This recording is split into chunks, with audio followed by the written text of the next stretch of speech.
tonight brings with him a 7-3 mark in 11 starts and 70 innings. An opponent 248 batting average against Tim Wakefield. He's ready to go as Derek Jeter stands in. And Jeter, the recipient of strike one, are underway. Wakefield last time out against the Tigers, a victory in 6 2/3.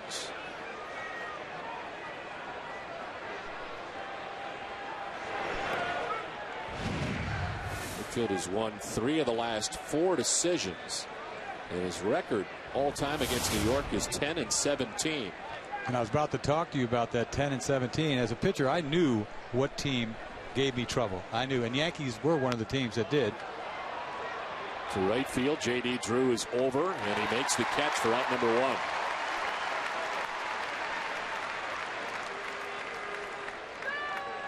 Only 4 wins for him here at Fenway Park. He's 4-10 here at Fenway against the Yankees. And 6-7 at New York. His former teammate Johnny Damon stands in with 1 out. Damon's had success off Wake at the time that he's facing 4 home runs, which is quite a few for not necessarily a home run hitter. You know, the key to Wakefield is throwing strike one. When he throws strike one, they got to hat. And he has to prove to them that he can throw strike one. And the Yankees make you do that.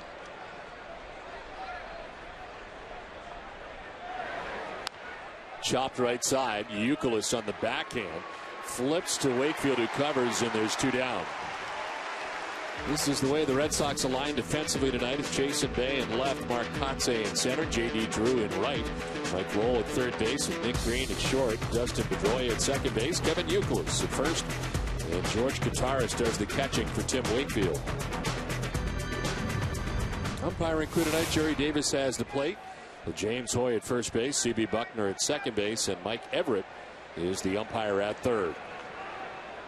See Teixeira coming up right-handed, facing Wakefield. Well, Dunn trying to figure out what conditions Tim Wakefield pitches the best in. You get, well, we've seen this a lot of right-handed hitters facing him. But you get the wind blowing in tonight from center field from time to time, and we've also found that Tim Wakefield pitches best in domes. So go figure. I can't figure anything. You're going to ask me to analyze this? I can't do it. Cannot. I don't know when he's going to throw a fastball or a curveball. For the most part, he throws 90% knuckleballs. That one misses high, and he falls behind 3-1. Last we saw Mark Teixeira in New York, he was not hitting particularly well, certainly under his standards. It's much different now in the last 29 games, and this one tattooed to left, and it's going to grab some wall. Jason Bay plays the carom. It's a long 2-out single for Mark Teixeira. There's play out there and left by Bay to play the carom.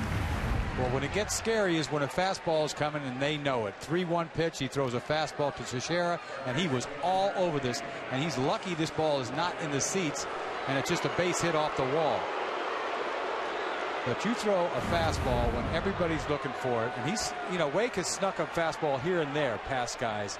But I'll tell you, if they're looking for it, he's be lucky to keep the ball in the ballpark. It's a tough group to try to do that against. Oh, yeah. And your guy up here now has had 7 home runs off him, only hitting a little over 200 off Wake, but 7 bombs. A lot of at-bats. You see some of these guys coming up here. Jeter had 99 at-bats coming in to face Wake tonight. That's a ton of at-bats. I mean, Wake's got 32 starts. This is a 33rd start. That's a season full of starts against one team. You got to be around a long, long time, which Wake has. What, 14, 15 years of starts against the Yankees. Teixeira at first, 2 down, and Rodriguez fouls it off. Ball better move 2-0. It sort of faded away a little bit because he was right on that. 7 home runs coming in. This is kind of frightening when he gets behind the count. In the dirt, and it's now 3-1 to A-Rod. We'll talk about one guy doing things against one team. Alex Rodriguez with 39 home runs in his career against the Red Sox. These all active major league players in home runs against the Red Sox. Also has scored 130 runs against Boston. Ball 4, and Wakefield walks in. The thing with Wake is you just don't know. You know, some pitchers have a tough time in the first inning getting their feet wet. Well, Wake could be any inning. You know, you just can't predict anything with Wakefield. He's got to be the toughest guy in the world to manage. In his last game against Detroit, he got him out of the game in a 6-3 game, and he was cruising. But he got him out of the game because he gave up a foul ball home run that would have made it 6-5 the inning before. And last game when Francona went out to get him, it was kind of surprising. He just sort of took him out. It was like, whoa. But, you know, he has to know, I got to pull the trigger sometimes, get him out of there, because you just can't predict when something might go haywire. Pitch to pitch. Sometimes you have to be preemptive as a manager, and that's what he did. It happens too fast. Well, Robinson Cano with good numbers against Wakefield in his career. Batting out of the 5 spot with 2 on, 2 down in this first inning.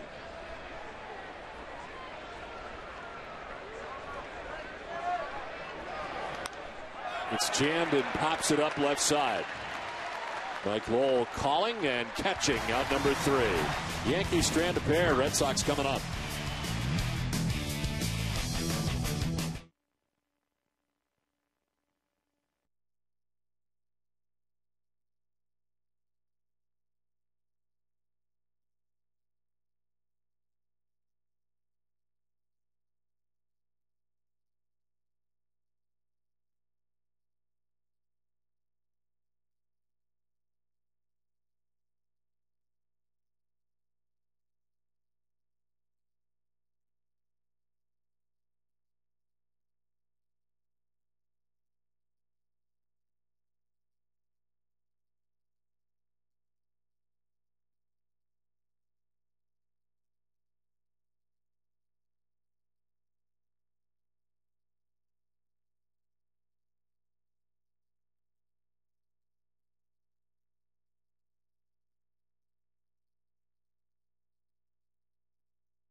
Score on the top of the first inning. The Red Sox are coming up, and their lineup is brought to you by New England Chevy dealers.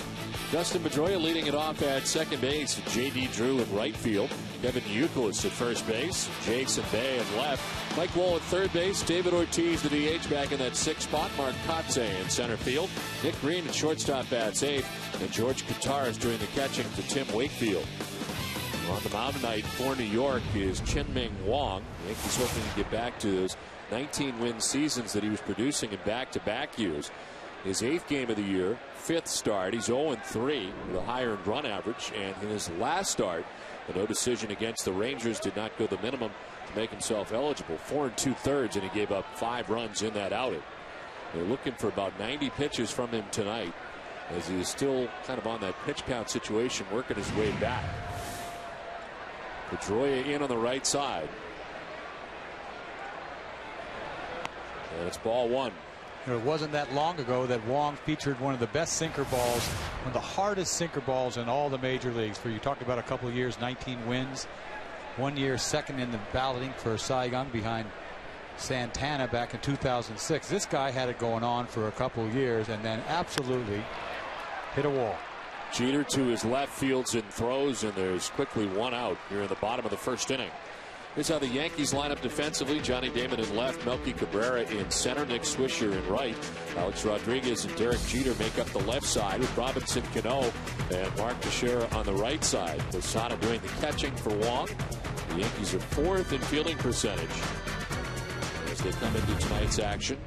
Minnesota Twins setting the pace in the American League in fielding percentage. J.D. Drew takes strike one.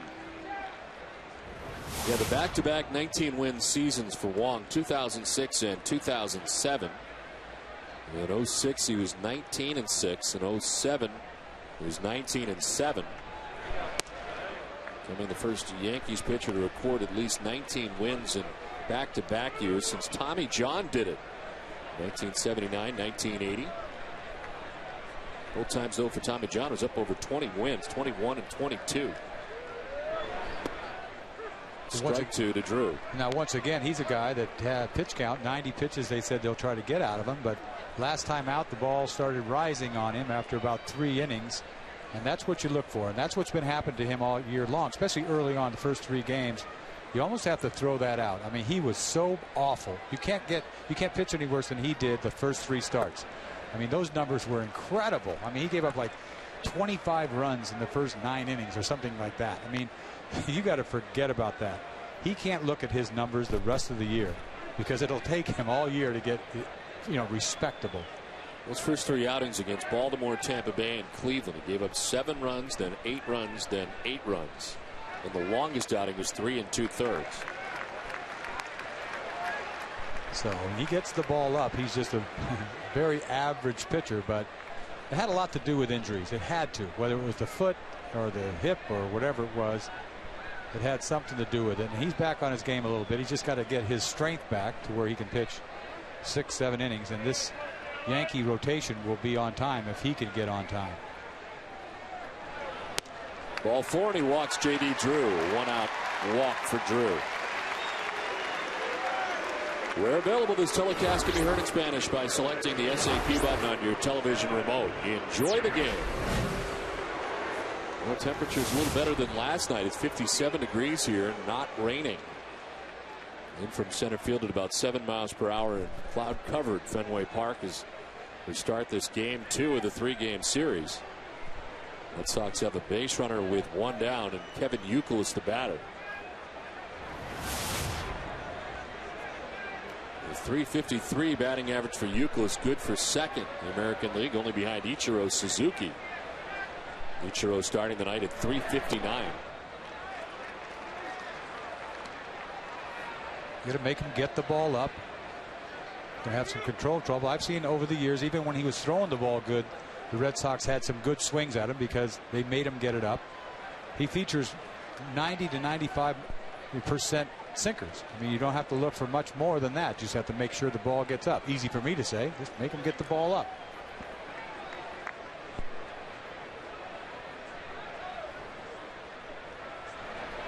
Things were going well for him last year until the injury, as he was 8-2 with a 4.07 earned run average in 15 starts before he went on June 17th on the DL, the mid-foot sprain.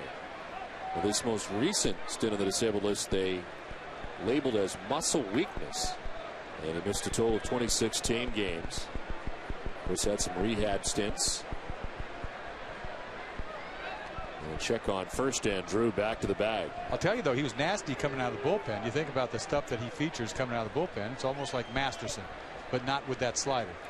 Some wondered if it was better for Phil Hughes to stay in the rotation and Chen-Ming Wang to stay in the pen. They went the other way. Yeah, and you asked them before, and they said, don't even talk to us about it. This is the way it is. Meanwhile, 2 days later, bang, they switched. And that's the same thing that's going to happen with Chamberlain. Mark my word, at some point so? They might flip it. There's ball 3-3-0. That all comes down to whether Wang can be a start, the kind of starting pitcher that he was when he had it going on. So a lot could happen, and they may tell you one day, like I talked to him one day, he's telling me this and that, and this. They could change his mind in a heartbeat over there. Who are they kidding?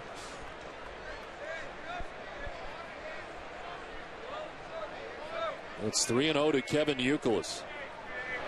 It is taken all the way, and it's ball 4. Back-to-back walks allowed by Wang.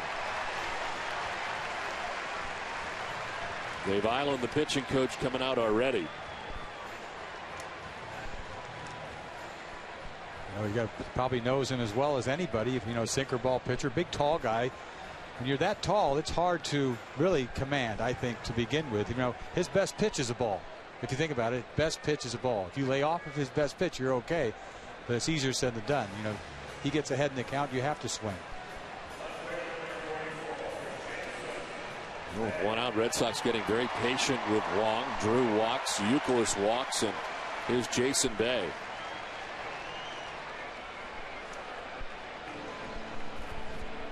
It's been amazing what the Red Sox have been able to do against the Yankees this season, coming in at 6-0 in the season series, and amazing what Bay's been able to do against the Yankees.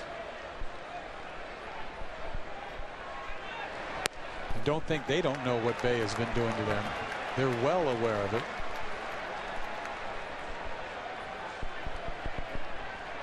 You see Burnett, he didn't have it going on last night. He had 2 extra days rest and it didn't pay off. He might have been too strong because he was really wild. Not that he can't be wild without 2 more extra days rest, but had something to do with it probably. Strike in the count, 1-1. The league leaders are brought to you by Olympia Sports. Jason Bay with 55 RBIs on the season has him tied with Evan Longoria on top in the American League. Teixeira also in the top 5 with 51. A great season for Adam Lind of the Toronto Blue Jays. 1-1 is strike 2. It's kind of all over the place real early on with his sinker. He's trying to make the ball sink, and that ball's up, out, over. He's got to throw a strike is what he's got to do, and he's finally doing it to Bay, but not in typical fashion with that sink.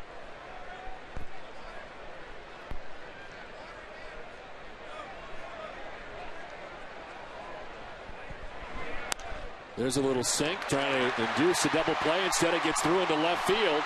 A base hit coming plateward is Drew. The throw not in time, and the Red Sox lead it 1-0.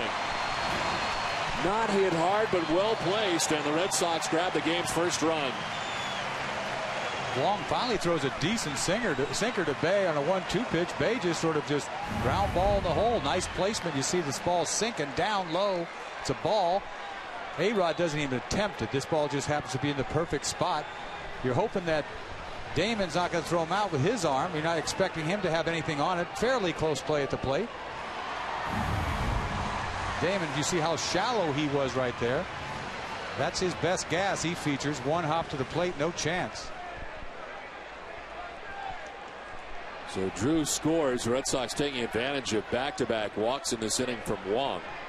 And looking to do more damage with 2 on, 1 away. Mike Lowell, the batter.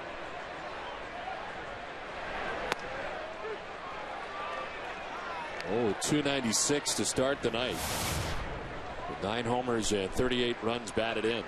It's funny, Jeter playing up the middle like that. He didn't even come close to that ball. You'd think that they would pull the ball. Sinker ball. Wouldn't you play to pull a little bit? He still hasn't moved.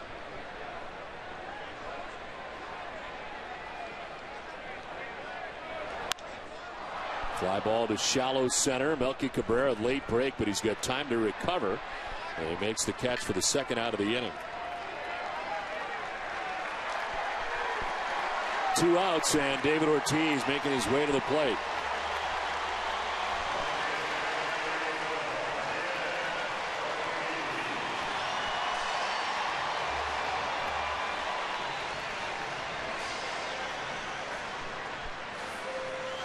The key matchup is brought to you by Acura. And great numbers for David Ortiz against Chien-Ming Wang. And that's for a guy that doesn't really give up a lot of home runs. He's not known for giving up the long ball, Wang, but David's got 2 of them. This is a guy David should try to hit the ball the other way off of. You can't try to pull him.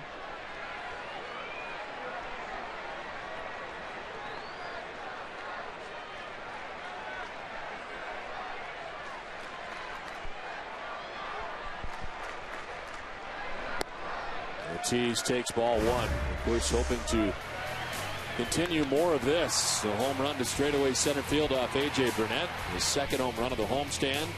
His 3rd home run of the year. Well, he squared up a fastball. It's been a long time since he just sat at the plate knowing it was gone. Little back leg Johnson hit out of there. Takes a strike over the outside corner. 2 walks, a hit in the inning for Boston, a run in. With Youkilis at second base, Bay at first base.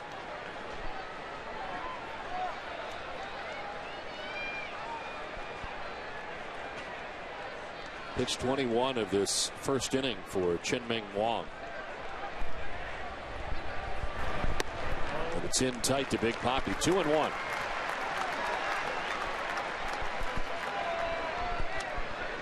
He has a long first inning. He will not make it till the 5th inning. You talk about 90 pitch count. 4 2/3 last time out through 69 pitches.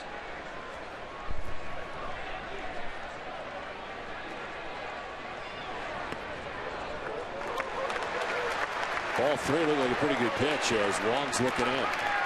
Posada got crossed up right there. Looked like a strike. He threw him a slider, looking sinker. He throws him a slider, and he barely makes contact. I mean, barely catches this ball, but it looked like a strike. If he had known it was coming, you'll see right here how funny he goes. Barely snatches this ball. It says it's a little outside, but he made it look terrible the way he caught it.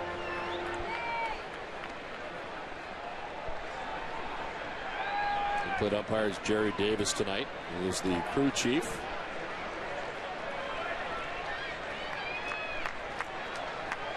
Two down, 2 on for Boston. 3-1 the count to David Ortiz.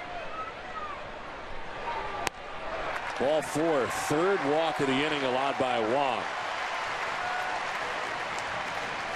Ties a season high walk 3 in each of his first 2 outings. But here he's walked 3 in the first inning.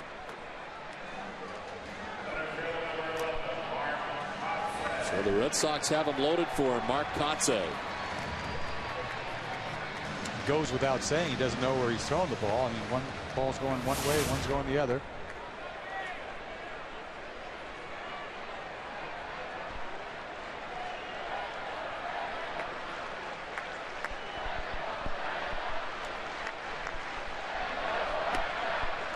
And it's ball 1 to Kotsay.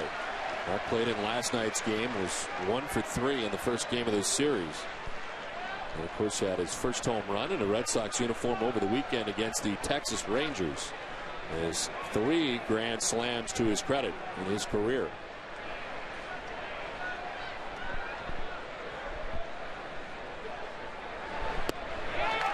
Two and 0 to Kotsay. Alex Rodriguez comes in to talk to Wang. Nobody's going to swing at that. That starts a ball and it finishes a ball. It never even comes close to the plate. They don't want to have to go to their bullpen early, but somebody's getting up right now. Already. Dave Island went to the phone and stirring in the pen. So David Robertson is up. He was in the game last night for New York.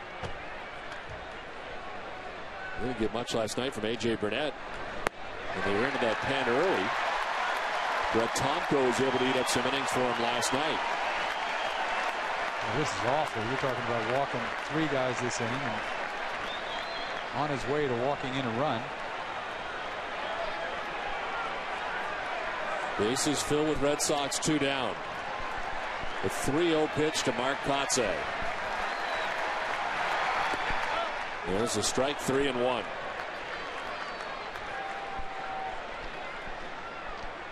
You got to take your chances, throw a cross seamer. Don't sink the ball. Just throw it straight right down the middle. You got to take your chances here.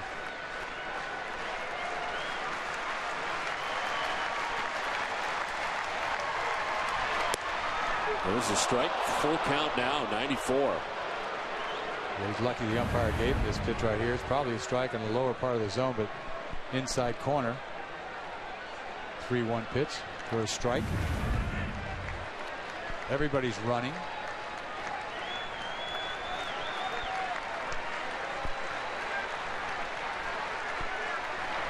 Kotsay chops it right side. Cano plays the high hop and throws him out.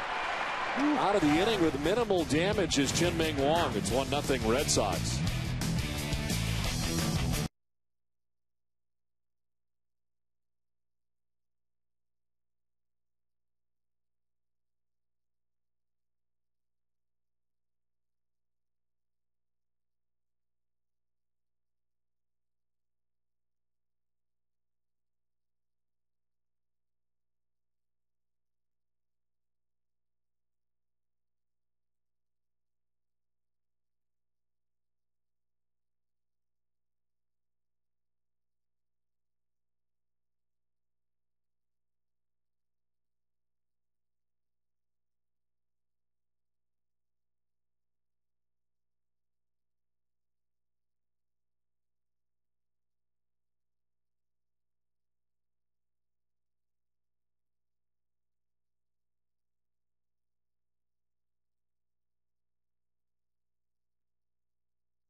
packages include round-trip transportation, hotel accommodations, reserved seating at the induction, great gifts, and a private meet and greet with Jim Rice at Fenway Park. Call 617-226-6400 or visit redsox.com/Red Sox destinations for more details. It's a 1-0 Red Sox lead as we head to this second inning. Wang walking 3, giving up a hit, but only getting out of that thing, giving up 1 run. Could have been a disaster for the Yankees, having to go to the bullpen right away. But he gets through that first inning with the 1 run. He threw 29 pitches. Jason Bay delivering with the base hit and RBI. Threw a strike when he had to, 3-0 to Katse. Came back with another strike and then got a ground ball. Posada batting out of the 6th spot and lunging after that pitch, 2-2. How do you swing at a pitch like that? That pitch was not even close. He makes up his mind he's going to swing out of his hand. Drive to right is deep. Back goes J.D. Drew towards the bullpen and gone. Into that Boston pen, Jorge Posada has his 9th home run of the year, and with 1 swing ties the game.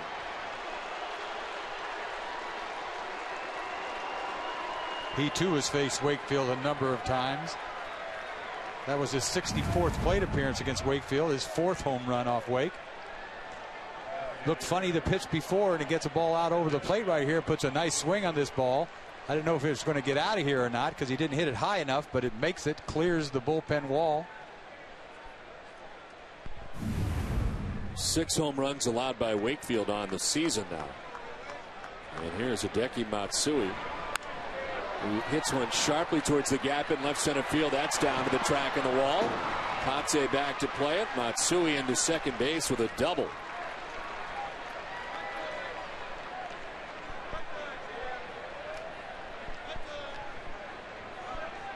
Well, Matsui had come in. Not wasting any time. He gets another high knuckle ball from Wake. Drives this ball in the gap. You'd think they'd run a wait a pitch or two, but he goes to hacking right away. Picks the right pitch to swing on. That's what it comes down to. If you pick the right pitch that doesn't happen to dip.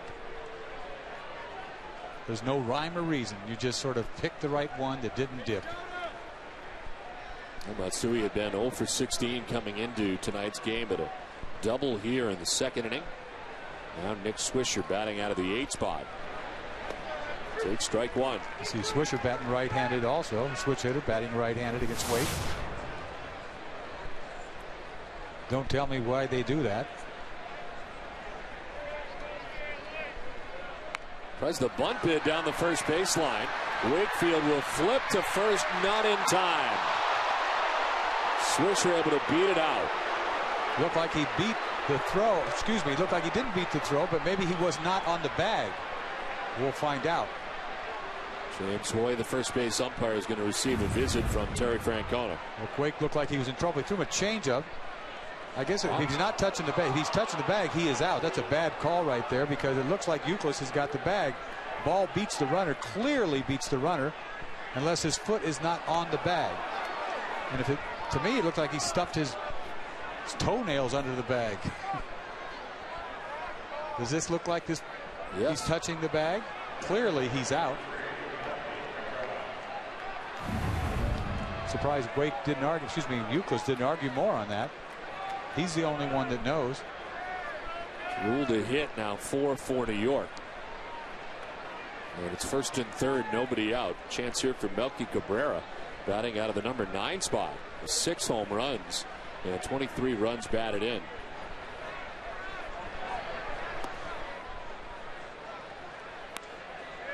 You add Matsui to this lineup, and it really stretches out pretty good when you get Swisher batting 8th, Cabrera batting 9th. You almost forget all about Matsui. He's like the quiet, unknown guy, but he can play, and he's forgotten.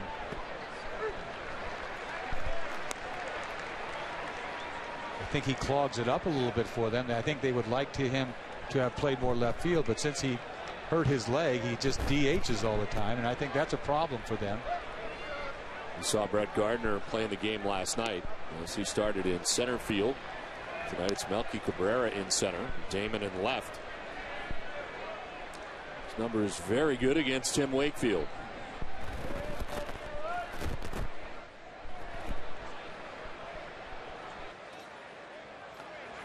It's outside, ball 3. This game can get away from Wake quickly. We talked about it before, from pitch to pitch. And then he can turn it all the way around and just get 15 outs in a row. You just don't know. Lined and caught. It's short by Green. He throws to first, and it's a double play. Wow, what a play by Nick Green. Didn't look like he had a chance, but it's a bang-bang play, and they get him. Nick Swisher, that was horrible base running right there. I mean, this is the big leagues. You cannot get doubled up on this ball right here. You know, fairly hard hit line drive. Look, had a little hump on it, so it wasn't hit that hard. He's in no man's land. You know, he's got to read that ball much better than that. It's right in front of you. I don't understand how he didn't read that. Get double up right there. Takes them right out of the inning. Wake is loving it, and I would be too. It was first and third, nobody out. Now runner at third and 2 down. Changes the complexion of this inning in a hurry as Derek Jeter digs in. And a good rip of that knuckler, and it's 0-1. But that ball wasn't a bullet to shortstop. You know, it didn't freeze him. It was like sort of a humpback line drive. I mean, clearly thought it was going to get over his head. Yeah, and he was just, you mean tell me you can't get that far off the bat. You have to make sure that ball goes into left field.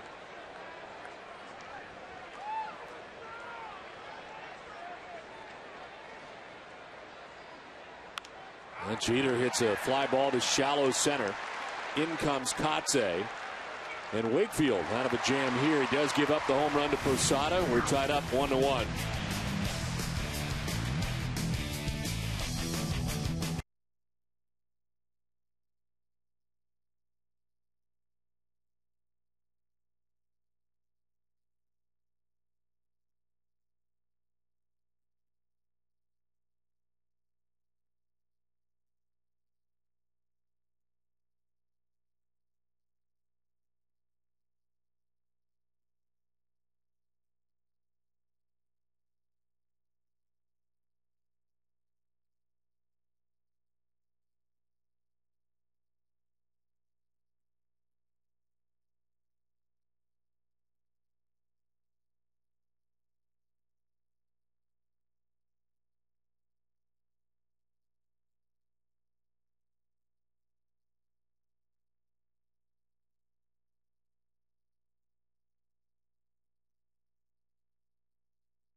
Visit a Showcase Cinema near you for HD Game Night Red Sox Live. Don't miss the next game of the season tomorrow night at 7 p.m. against the New York Yankees.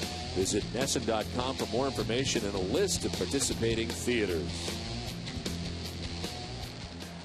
We'll get well soon to the Rem Dog in this game from Fenway Park that is tied up 1-1 as we head to the bottom of the second inning. Nick Green, George Gutaris, and Dustin Pedroia to bat in the inning. What a nightmare inning for Wang. Not necessarily a nightmare because he got out of it, but could have been horrible.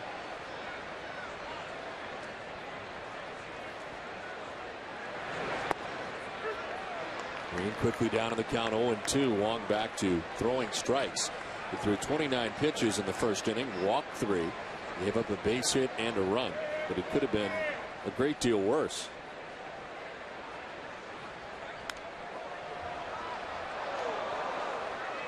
Well, through the course of my career, I look back and I think about bases loaded, and you can 3-0 count on somebody. That's a frightening time to be, isn't it? I mean, more than anything, unless it's a ninth inning, the game on the line. It's the first inning, so it's not as pressured as later in the ball game. But I've been there before, and I've walked in a run before. I can't sit here and say I never walked in a run, but it's not a good feeling with the bases loaded in a 3-0 count. Normally, when something's happening late in the game, the crowd's going crazy too, and it's hard to throw a strike.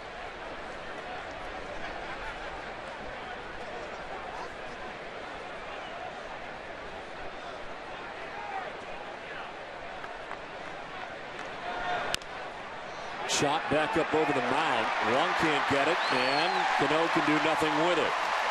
Green will reach. Well placed. Yeah, that's what happens when you're a good sinker ball pitcher. You're going to get some of these plays like that. Chopper off the plate in no man's land. You have to eat that thing. You don't even have to be fast, really, to have that be a base hit. Nobody could have got to that. So the Red Sox, the lead runner on here in the second inning, as they collect their second hit. Now George Kataris.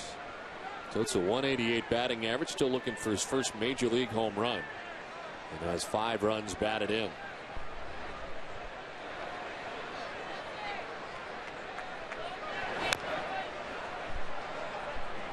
See another one right there. Almost back-to-back pitches. Ground balls off the plate. It's maddening. Look at that ball go down. Sinker.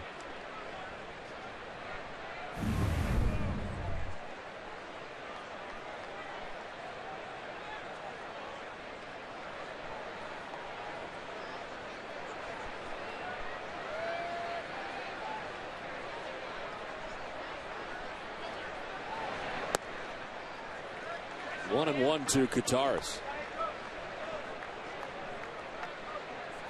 Well, lately, Kataris has been exclusively catching Tim Wakefield only and not getting other starts. There was a period there where he was seeing more time. Well, it'll happen again, I would assume, when we get into the summer. And Tech needs a couple more days here and there. It's one of those day games after night games type scenarios.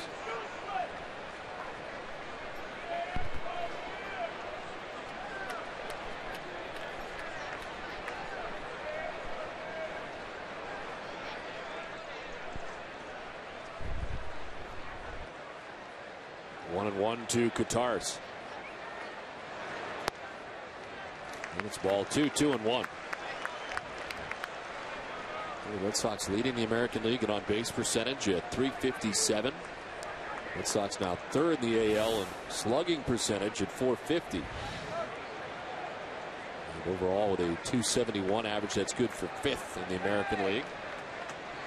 This is a virtual tie atop the American League East and the New York Yankees to start the night.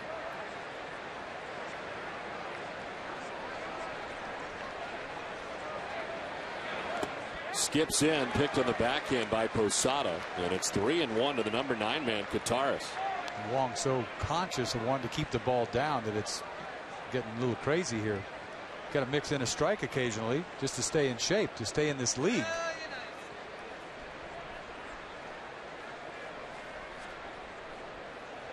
He's always a pitch away from a double play ball being a sinker baller, though.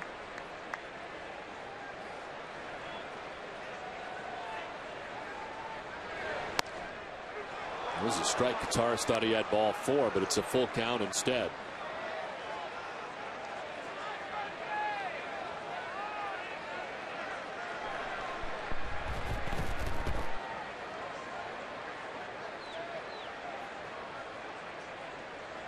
This will be pitch number 40 of the night for Chin-Ming Wang.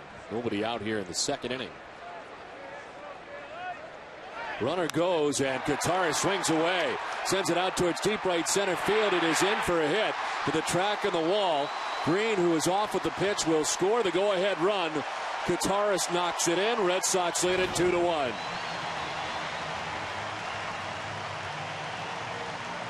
That's exactly what should happen when somebody has to throw a strike.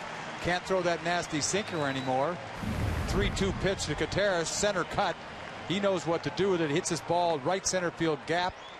It's got double written all over it. Perfectly placed. I thought it was going to one hop into the bullpen, but hit the grass and sort of died. With a double RBI for Teixeira.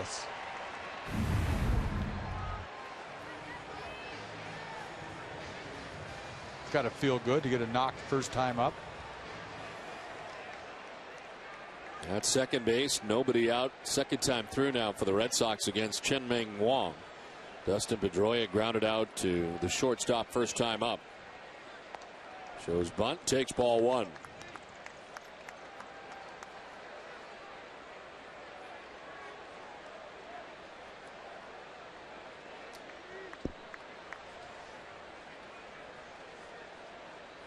.90 pitches might come by the third inning.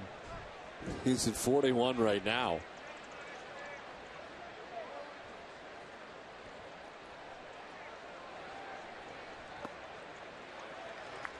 Two and 0 to Pedroia. And it's got to be terrible. I mean, watching this as a Yankee, and you just finally tie the game up, and then Wakefield got out of that inning, luckily, and then Wang comes right back out, and they, having difficulty throwing strikes. It's just hard to watch. It's back-to-back nights of this. A.J. Burnett last night and now Wang tonight. Saw Dave Island back on the phone. Pedroia to right. Swisher headed over to not make the running catch. He was there but couldn't catch it. It's into the seats. It's a ground rule double. Gutierrez will get the plate. The Red Sox will get a 3-1 lead. Oh, Swisher, he's having a tough night early on. Bad base running last time on the bags, and he gets a fly ball here that's slicing away from him. And when you get to this play, his head's probably bobbing a little bit. He just whiffs this ball. This ball has got to be caught. He kind of nonchalant puts his glove up. I got it, and he doesn't have it. This ball one hops into the seats. If I'm on the mound right now, I'm going, you got to be kidding me. This ball's got to be caught. I have a hard time throwing strikes as is. I finally get an out, and he whiffs it out there in right field. He totally thought he had this ball. David Robertson, who's up last inning, back up again for New York. I mean, he went a long ways for that ball. It wasn't like it was a routine fly ball to right field.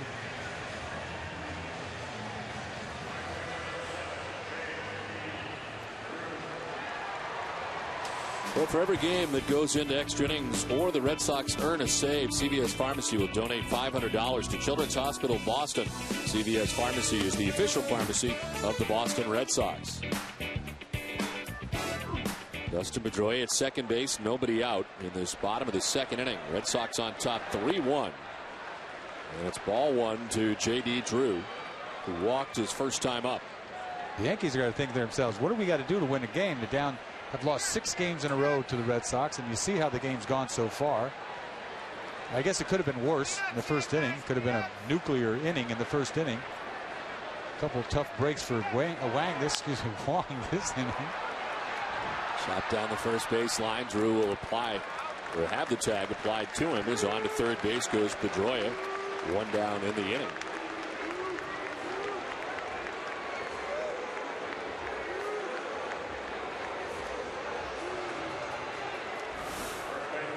.45 pitches already for Wang. Should be out of this inning is what he should be. Youkilis walked his first time up. One of 3 walks the Red Sox received in the first inning. Infield in all the way around for the Yankees. Strike one to Youkilis.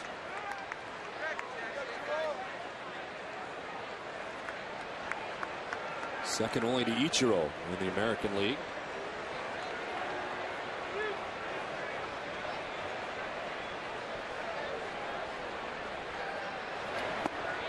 Strike 2, 0-2. It's a good pitch right there. He hasn't made a quality pitch for a while. That was a real good pitch. Not a punch out guy, so he's looking for a punch out, but he's not a punch out pitcher. But you see that little two-seamer, backdoor sort of. Yeah, his season high 5 strikeouts last time out, 4 2/3 against Texas. So 2 is ball 1. Doesn't have the put away slider. Red Sox have the right guy up in this situation with the base runner at third. Youkilis sitting at 415 with runners in scoring position.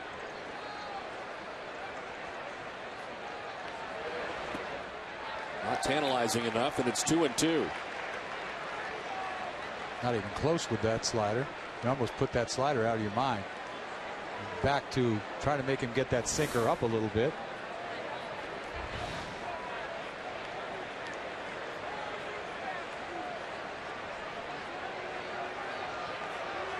This is pitch number 50 for Chien-Ming Wang.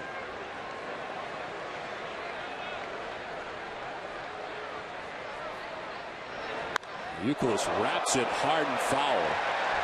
Got a Yankee down there at the end of the dugout. Look out, looking fastball, and gets it and cannot wait. He jumped all over this fastball. This is so foul, it's ridiculous. Look out. Look at Francisco Cervelli, the backup catcher for the Yankees. What you call pulling the ball. Down the right field line foul, 2-2.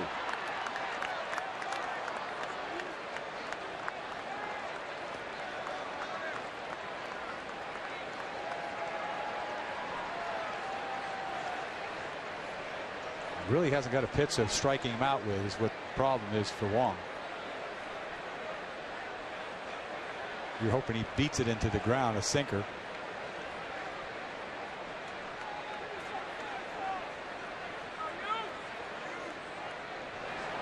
Youkilis to left.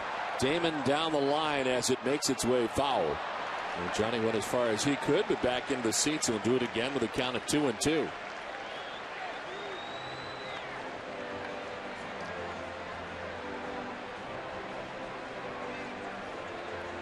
I don't even know how he hit this ball. This ball was on his knuckles that last pitch. He's trying to get a fly ball so badly to drive this run in.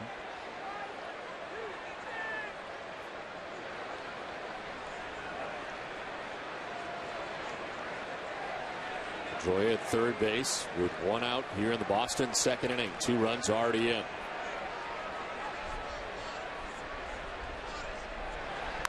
Youkilis fouls off another. He could do this all day. He could do this all day.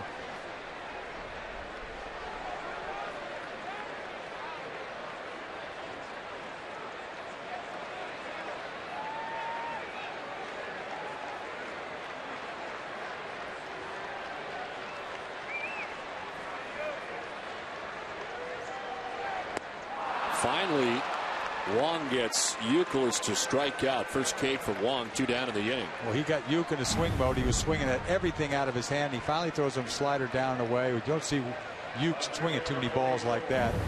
Got the punch out that he needed. Wasn't the nastiest of sliders you've ever seen, but it did the job, and he's upset. You don't see him do that often. 2 down for Jason Bay, who singled to drive in a run in the first inning. Try to deliver Pedroia from third base, but a swing and a miss. You see the movement on that sinker. When he's got it working, that ball just disappears.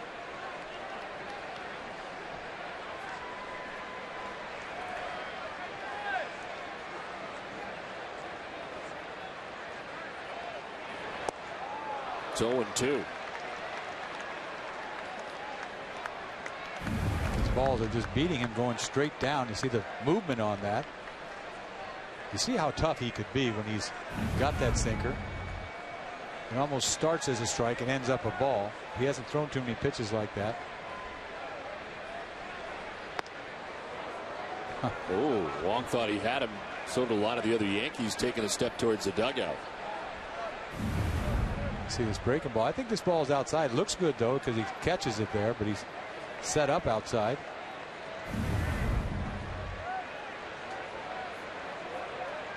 One ball, 2 strikes, 2 down, 2 runs in. Pedroia at third base.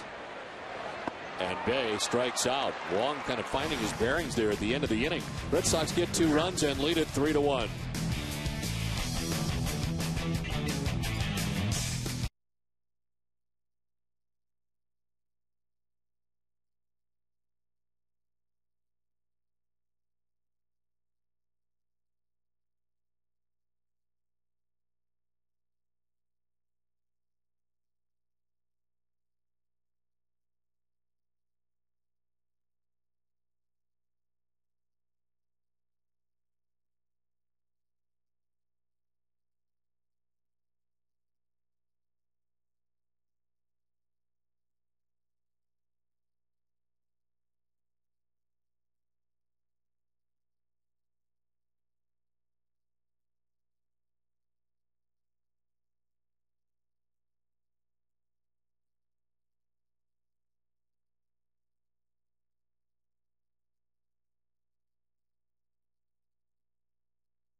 8 to 12 guests can enjoy a private pregame meal, an open bar, and private seating located behind home plate in the EMC Club. This all-inclusive package is now available for some of June's most sought-after games against the Braves and Marlins. For more information, call 617-226-6025 or email premiumsales@redsox.com tonight. Johnny Damon to right. J.D. Drew in a few steps, and there's one down. Damon's 0 for 2 tonight. Tim Wakefield has been presented his second lead of the night. Red Sox getting a run in the bottom of the first. He gives it back on the home run by Posada. But the Red Sox gather 2 against Wang in the bottom of the second. Here's Mark Teixeira.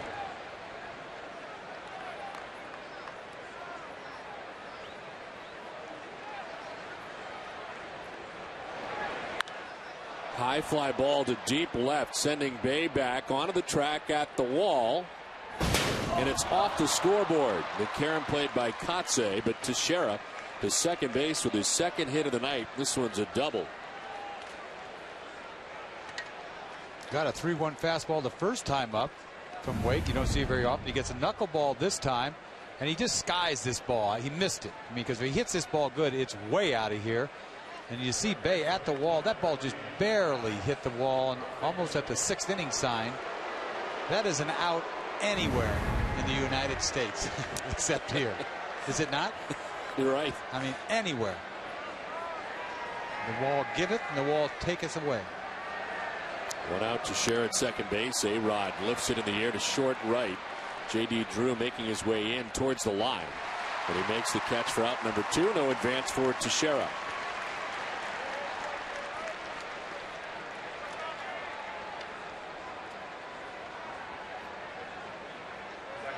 So 2 outs. Robinson Cano coming up. Popped out to the third baseman Mike Bowl in the first inning.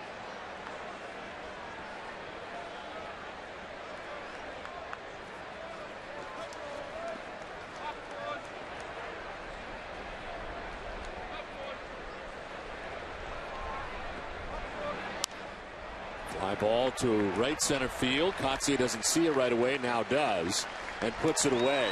They leave Teixeira at second. We're through 2.5. It's 3-1 Boston.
Boston Red Sox and New York Yankees is brought to you by Verizon Fios, 100 HD channels and the fastest internet. This is Fios. This is big. Last of the third inning. It's turned into a nice night here at Fenway Park. Red Sox lead it 3-1. It'll be Mike Lowell, David Ortiz, and Mark Kotsay to face Chien-Ming Wang, who's had to throw 58 pitches just to get through the first 2 innings. How about last inning? He came up with a strikeout pitch, didn't he? For a guy that doesn't strike out a lot of guys. 2 sliders, 1 to Youkilis, 1 to Bay. Get out of the inning. Lowell drives one to deep left field. Damon's back, and it is gone. First row of the monster seats in left. Lowell's gone deep for the 10th time, and the Red Sox lead it 4-1. You got to be careful getting first pitch strike with Lowell up there. He's ready to jump on a fastball at any given time.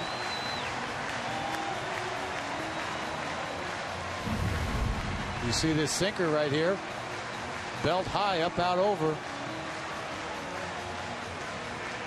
He knows what to do with it.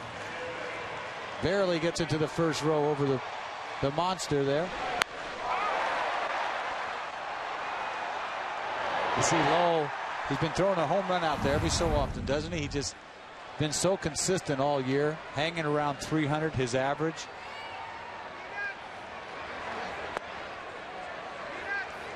Now 10 round trippers on the year for Lowell. David Ortiz walked in the first inning, gets a second look at Chien-Ming Wang.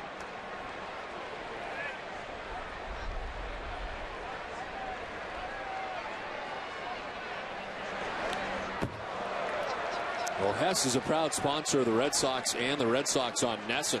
During this 2009 Red Sox season, Hess and Hess Express would donate $500 to the Red Sox Foundation for every home run hit by the Red Sox. Hess, committed to helping the cause, is now 69 home runs for the Red Sox this season. And the great people at Hess who have been so great to the Red Sox and to the Red Sox Foundation for so long, continuing to do so on a daily basis. Our thanks goes out to them as always.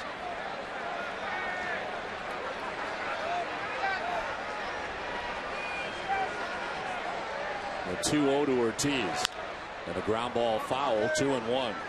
The thing about that home run to Lowell off of Wang is he doesn't give up. He doesn't give home runs to begin with, let alone right-handed hitters.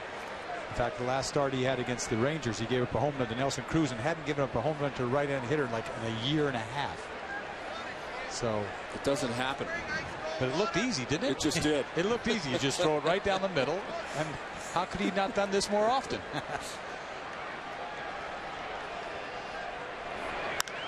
Ortiz to center field. Melky Cabrera going back to the triangle to make the catch. A good drive, but not good enough. Not to the deepest part of the ballpark here at Fenway, and it's out number 1. Another great swing by Ortiz right here. Again, gets a high sinker, does not sink, and he lifts this ball. Hit the ball too high, as they say. Hit the ball too high, about 410 feet. It's a home run in a lot of ballparks.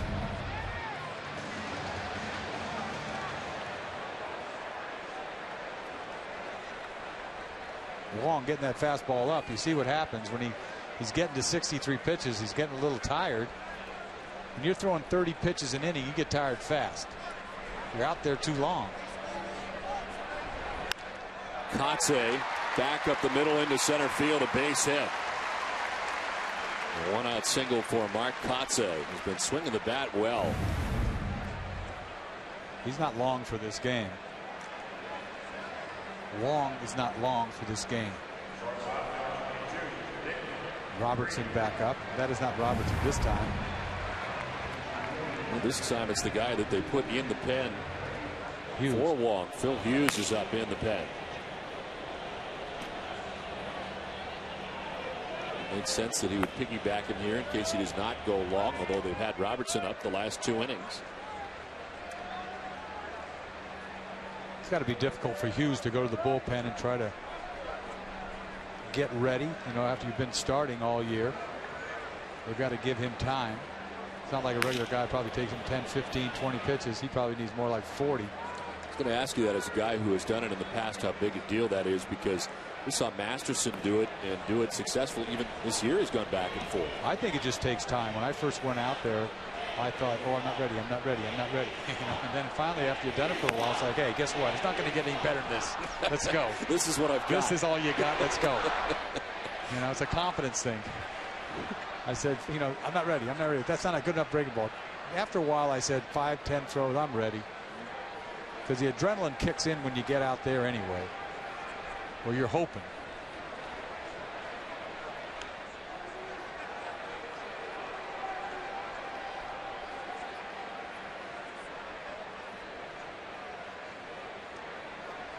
But they've got to be concerned, and they've been concerned all year with Wang. This is not exactly a good appearance to make them feel positive about it all.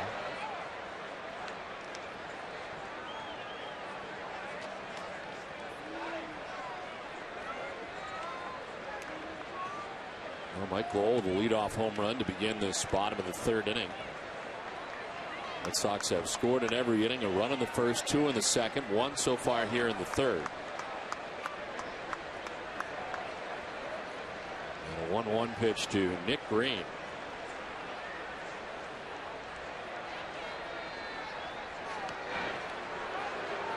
The Yankees have had 2 back-to-back starts. This one's not done yet, but in a row that have been below average, to say the least. And it goes to show you, if you have bad starting pitching, you're in trouble. That's something that they haven't really had over the last month.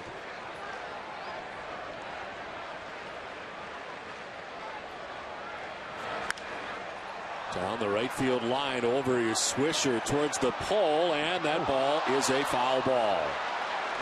Swisher ends up in the first row and then some, meeting some of the Fenway faithful up close. I'll tell you what, he'll give you an effort. And he goes a long ways here. He's going to make up for the ball that he's messed up before, and he goes into the stand. Wow. He had no chance at that ball. But I got to tell you what, you have to applaud this effort. He's going for it. He's a gamer, this guy.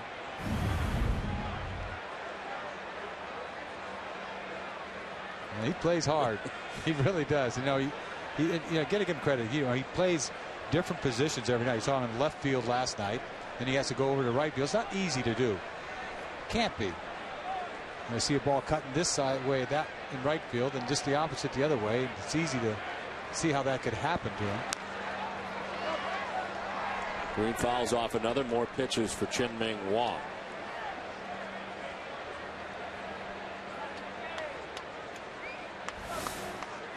'68 of them already. And that's just 2 1/3 innings so far for the Yankees right-hander.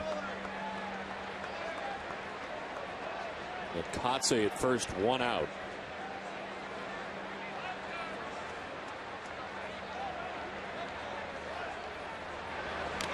Foul tipped and held onto by Posada for the strikeout. It's the 3rd K for Wang, and there's 2 down in this 3rd inning. The Amica Pitch Zone is brought to you by Amica Insurance. Get the right auto and home coverage at amicacoverage.com. And you'll see the pitch to Teixeira earlier last inning. It's a 3-2 pitch. He had to throw a strike. This ball does not sing. Doesn't sing. Teixeira hits this ball in the gap. No man's land. RBI double. And he's seen enough. Well, the strikeout of Green will be the last batter that Wang faces as he departs, with the Red Sox on top 4-1, and a message from Joe Girardi before he leaves.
With 2 outs here in the 3rd inning, a new Yankees pitcher, Chien-Ming Wang, just 2 2/3. It's the 2nd straight night the Yankees have only got 2 2/3 from their starter, A.J. Burnett, last night.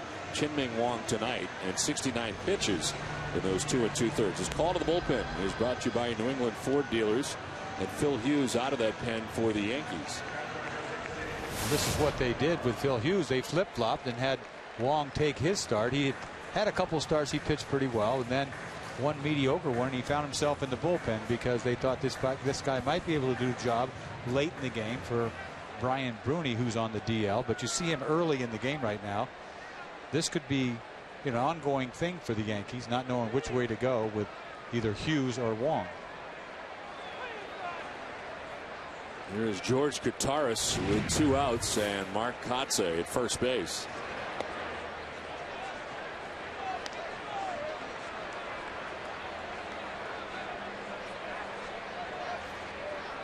Hughes making his first regular season relief appearance as part of the victory against the Tampa Bay Rays. He pitched a perfect 7th inning. It's 1-1 to Kataris. The Red Sox saw him over at Yankee Stadium, the new Yankee Stadium, the first game they played over there, and he got knocked around a little bit, gave up 4 or 5 runs early, 4 or 5 innings. Sent down to AAA Strand at one point. That was 3-0 with a 1.86 ERA. And Strand, last start he had was on May 31st at Cleveland. Breaking ball in there for strike 1 and 2. And in that start, Wang came in and pitched 3 innings after they had taken him out after 6. So this has been an ongoing thing. He was a first-round draft choice by the Yankees, 23rd overall in 2004. Bach started up. It wasn't because he was flipping the ball behind his back. He sort of flinched on his way up, decided, nope, I'm not ready yet, and that's a Bach. So they award Kotsay second base on the ball. You see him start up, watch. Oops, see a little flinch there. Doesn't take much. They're eyeballing you. They don't miss a trick.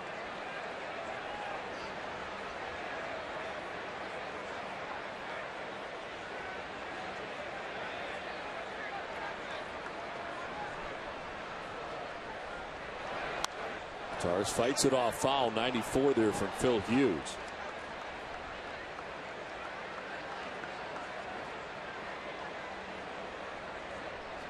Top of the Red Sox order, Dustin Pedroia waiting on deck. 2 outs in this bottom of the 3rd inning.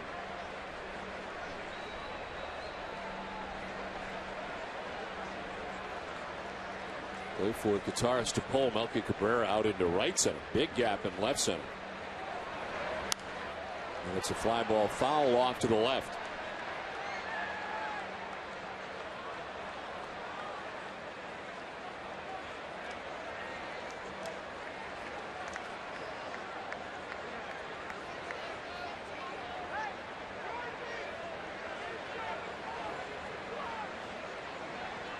Chien-Ming Wang responsible for Mark Kotsay at second base. So far charged with 4 runs in 2 2/3.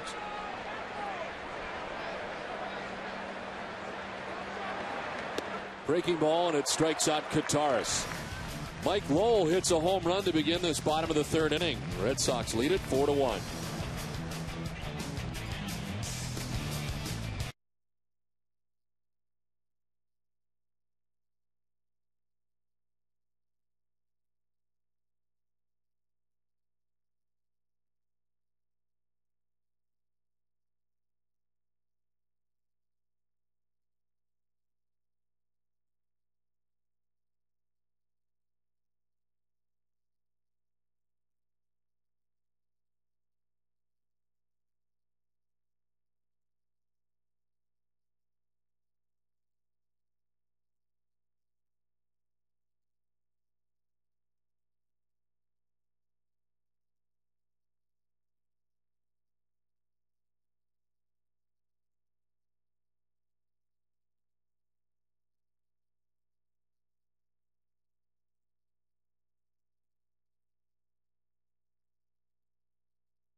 Computer with MLB.tv. The ultimate baseball experience featuring 100 out-of-market games per week, live on your computer. And catch those you missed on demand. For more details, visit RedSox.com, where baseball is always on.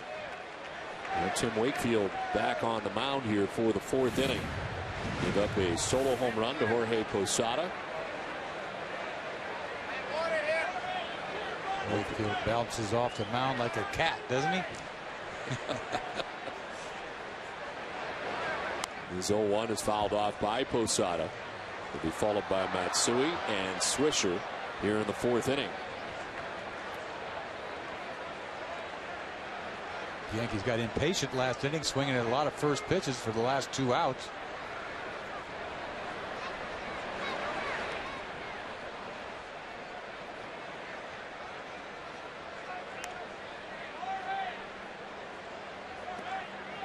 With 1 out, Mark Teixeira had doubled for his second hit off Tim Wakefield. Then Wakefield was able to get Alex Rodriguez and Robinson Cano back to back, both to fly out.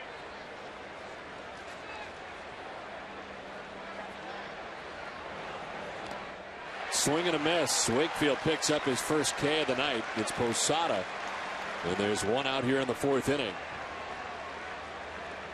How about this swing right here? 2-strike swing, and ball's never a strike. He thought he could get to it. His ball's almost at his head high. The old adage is if it's high, let it fly. But he let it fly, all right. After hitting a home run last time, he can make you look silly the next time up. So 1 down for Hideki Matsui. Look at that thing sail.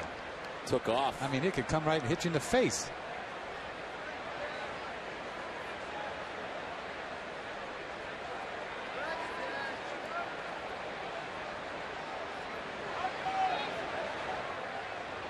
He lets it go. He doesn't know where it's going. Some nights he can adjust a little bit, but I guess he's got one that he throws that he knows it's going to be nasty. He doesn't know where it's going to go, and I think he takes something off and has a little better control over something. See a fastball right there, 2-0. Not in a bad spot, 73.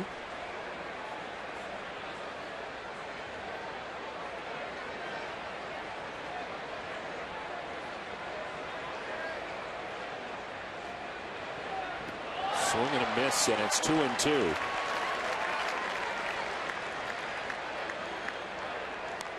There's nothing like this. I mean, nobody. It was a curveball right there. I was going to say that pitch broke more than any of them. You mix that in occasionally here and there, mess your mind up. Matsui's seen the knuckleball, then a fastball, then a curveball, and the knuckleball he gets a piece of. So Wake doesn't just feature a knuckleball. He features everything. Look at this curveball. I mean, this is a 12-6. Way off speed. Not that everything else isn't off speed, but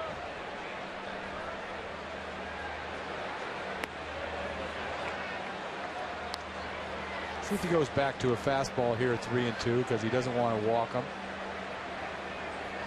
3-run lead. Who cares? Throw him a fastball. Nope.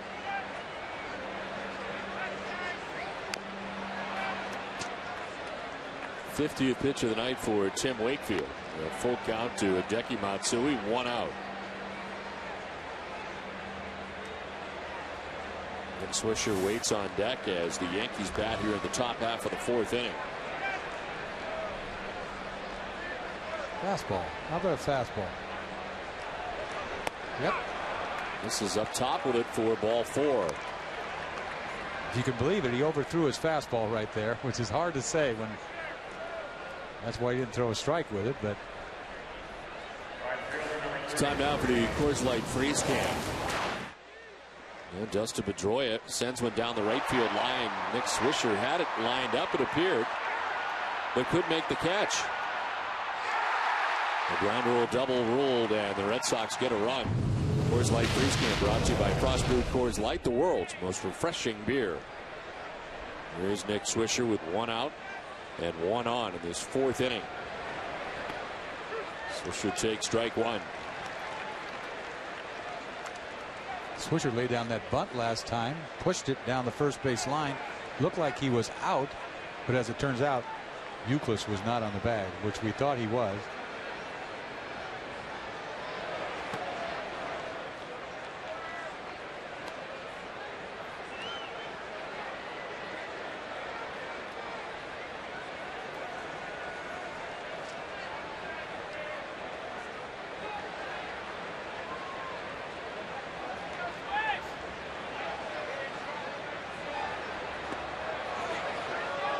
Swisher takes ball 2, and here is that bunt play. Apparently, Youkilis did not get the foot on the bag, despite what it looks like right there. Just came up a little bit short.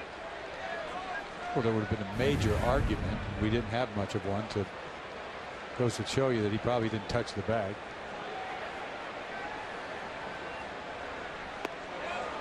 Outside for ball 3. Wake wanted that one. Ball's in the dirt, Wake. Come on. Look at this ball. Is this ball a strike? I guess when it crosses the plate, yeah. You know, it's so slow that the plate comes way before the glove. Sometimes catchers catch it real low and it looks like it's low, but it crosses the plate for a strike like it did right there. That one's a strike. So Wake knows when his pitches are strikes. You see this pitch almost identical to the pitch before. He catches it outside. Giveth and taketh, basically, the last 2 pitches.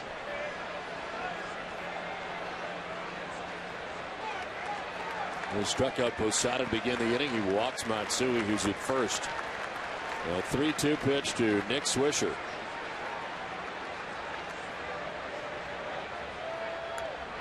Off the end of the bat, foul. It's like 3 identical pitches on the outside corner. Going down. Melky Cabrera bats 9th in this Yankees order. Waits on deck.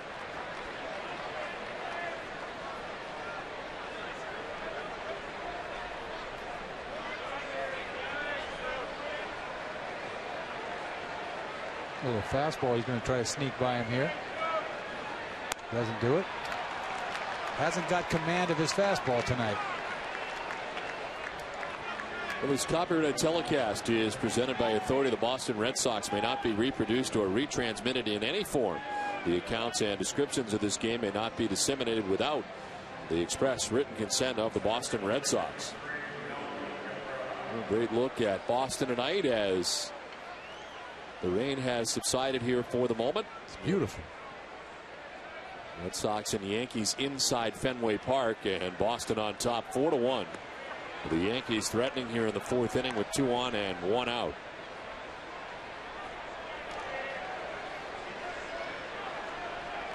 Pitch 60 of the night for Tim Wakefield. And it's lined into right center field, a base hit. From second comes Matsui. He will score. And the Yankees collect their second run of the night. It's 4-2. Pedroia went as high as he could at second base. Couldn't get it. And it's into right center field for an RBI single. And it's a 4-2 Red Sox lead. Well, that's like slow motion right there. Line drive over Pedroia's head. He jumps and he can't get it. That ball looked like he was going to get caught. Could have been a double play ball. You never know.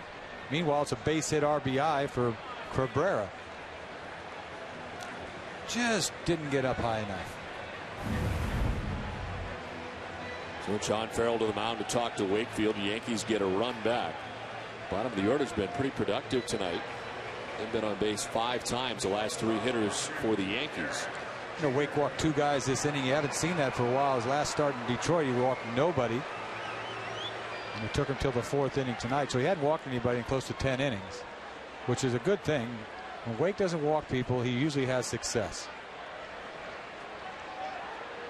2 on, 1 away. And Derek Jeter, who is 0 for 2, lifts a fly ball out towards left center field. In comes Kotze. And Mark will put it away for out number 2.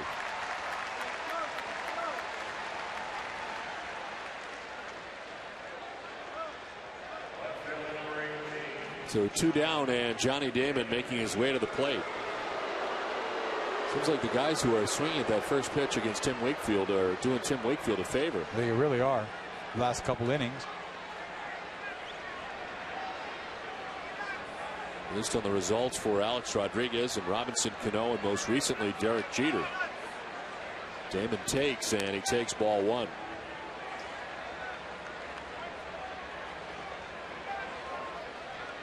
Damon is grounded out to first base and lined out to right.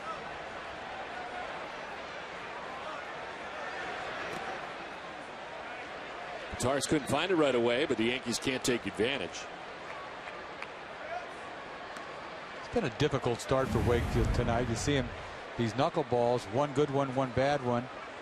The ball, it's almost, he couldn't even get a glove on that ball. It was by him. Luckily, he stopped between his legs and didn't go back to the wall.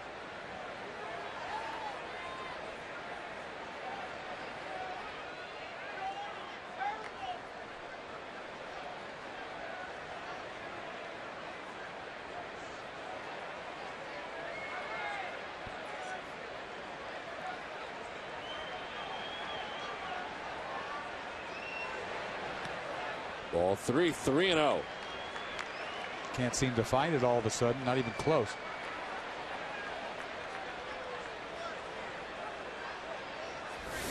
Mark Teixeira waiting on deck. He's had a good night against Wakefield, a single and a double. Strike to Damon, and it's 3-1. Yankees have Swisher at second base, Cabrera at first, and 2 outs.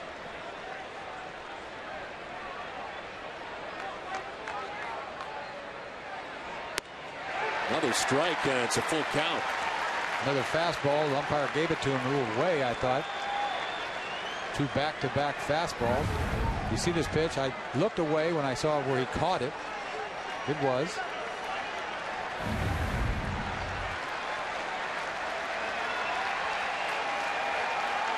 Runners will be off here, and there are 2 of them on for New York. I don't think Wake's ever thrown 3 fastballs in a row. This would be it if he throws it now. Popped up, foul ground as Guitars makes it an adventure, but makes the catch that ends the inning. The Yankees get a run back with 3.5 deep into this one, and Boston leads it 4-2.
The kids menu with every adult entree purchased. The 99, the official family restaurant of the Boston Red Sox. You can see it is raining here at the moment at Fenway Park very lightly. As we head into this bottom of the 4th inning, a 4-2 Red Sox lead. Phil Hughes, who got the final out of inning number 3, back out there for the 4th. And Pedroia takes ball 1. We just saw Wakefield throw 3 fastballs in a row to get out of that inning. 3-0 pitch to Damon, strike 1. Paints the outside corner, strike 2, and pops him up.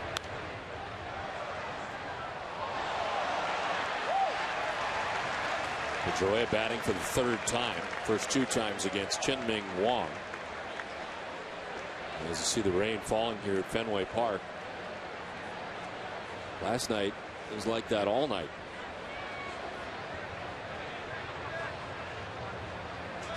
A 1-1 to Pedroia. Fouls off another.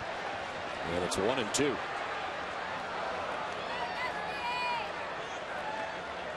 Red Sox collecting a run in the first. And an RBI single for Jason Day. They get 2 runs in the second inning. RBIs for Youkilis and Pedroia. Then the home run by Mike Lowell in the 3rd inning.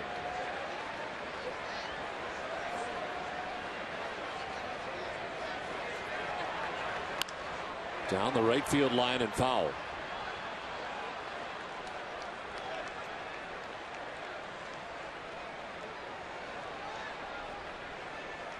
So the line on Wang tonight, 2 2/3, 6 hits, 4 runs. He walked 3, struck out 3. And for the 2nd consecutive night, the Yankee starter has only given them 2 2/3 innings.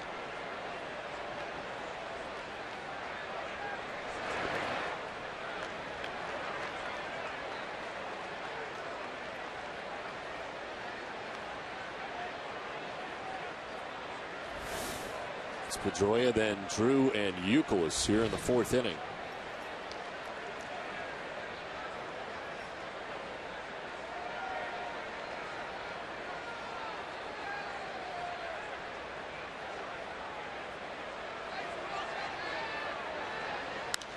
Pedroia to right. Swisher back a few steps.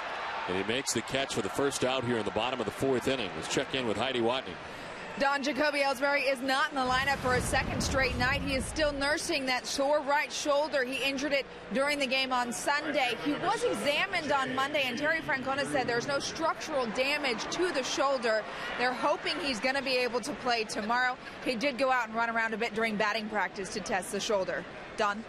All right, Heidi, thank you very much. Yeah, the first time he kind of nicked it up on the shoulder was diving at second base on a stolen base attempt, and then later on with a fantastic catch out there in the triangle in right center field. So these 2 things are really what kind of got it going, and it was certainly sore on the off day, unable to go yesterday and again tonight. Yeah, I didn't see that slide at second base. That was what he did earlier. I just saw this beautiful, one of the best plays of the year, and I thought he had done it on that. But you're hoping that that doesn't linger for a while. So tonight for the Red Sox, Mark Kotsay in center field. And Kotsay has already contributed with a base hit. He's 1 for 2 tonight. As J.D. Drew takes strike 1. Drew has walked and scored and grounded back to the pitcher.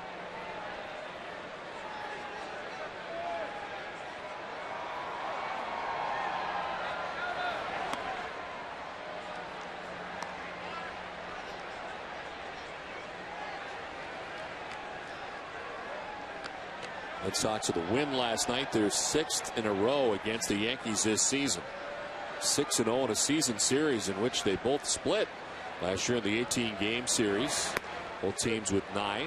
Drew is headed to first, but he gets the bad news from Jerry Davis. It's strike 2. A little wide outside corner right here. This ball's outside, but it looks good. I know I'd want it. But I want everything. I was going to say, I'm learning you want everything. This is hit well out towards left center field. Back, and it is off the wall. Melky Cabrera plays the carom. Drew's thinking 3. Here comes the throw, and it's going to be close, but not in time.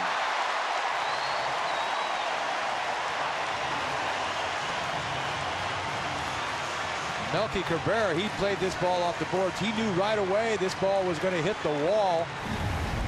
You see a fastball right here, 3-2. Drew puts a swing on it. That's a beautiful Fenway swing. Melky knew this ball was going to hit the wall. Hopefully, the ball almost went out of here. And it's a good time to go for 3. He double pumps right there. It might have got him to third because it was a close play at third. bang, bang, and you saw him double pump, and it just got in at third base. But it's a good time to go for 3 with 1 out. Sac fly gets him in. Infield in. The breaking ball misses for ball 1 to Kevin Youkilis. It's a 2-run Red Sox lead, looking for more with 1 out. Youkilis walked in the first. He struck out swinging in the second. That was all against Wang.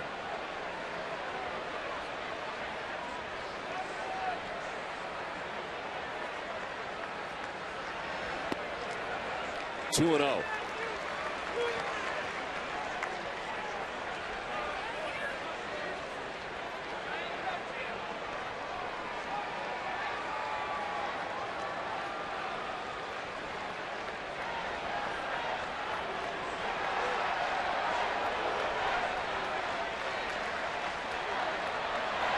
Youkilis to right field and deep. Swisher headed back at the bullpen. It's gone. 2-run home run for Kevin Youkilis, his 10th of the year. Red Sox open up the lead at 6-2.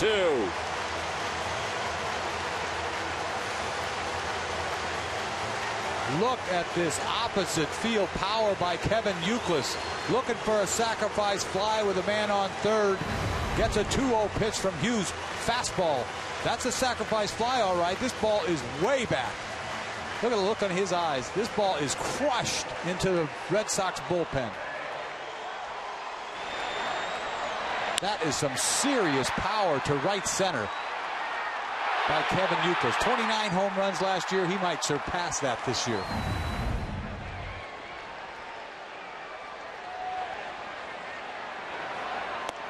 Well, Jason Bay trying to hold up, and did, according to James Hoy. It's funny what you can do, just looking to hit a ball in the air for a sacrifice fly. That's all you're trying to do, and he drives this ball into the bullpen.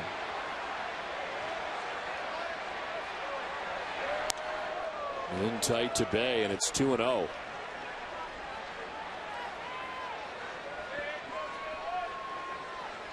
Uke's got 10. Lowell's got 10. They're starting to catch up with the Yankees. Some of these guys with 10, 12 early in the year. He's falling behind 3-0. That's impressive, a ball hit like that. It's scary when you're a pitcher and a guy hits a ball to right central like that. You don't forget it as a pitcher. You just do not. I always remember guys that smoke me to right center, you know, opposite field. It's frightening. You think you're never safe with a piece of cheese because this guy, you know, hit it to the big part of the ballpark. Meanwhile, it's over the fence in the big part of the ballpark. It's frightening as a pitcher. You never forget it.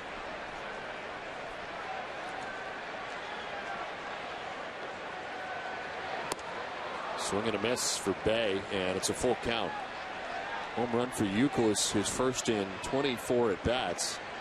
Last one he had was at Toronto. Well, that's got to feel good. This one fouled off. We'll do it again. Yankees got to be in shock. They come in here playing well. Last time they played the Red Sox, they weren't playing very well, so they can easily just sort of forget about that. But they walk in here and are rudely. 2 bad starts is what it's all about. You know, your starters tough. Go out there. Yeah, very tough. Your starters going 2 2/3 in each of the first 2 games. That's not good.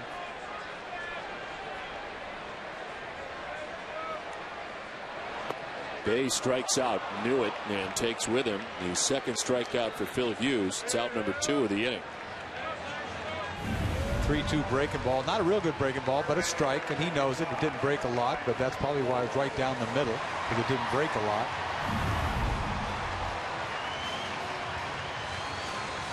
So 2 outs, base is empty, and Mike Lowell, who hit his 10th home run his last time up.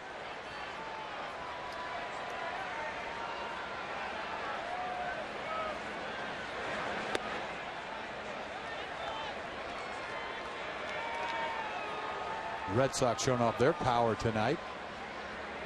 It's not so bad right there, 2 for 2, is it?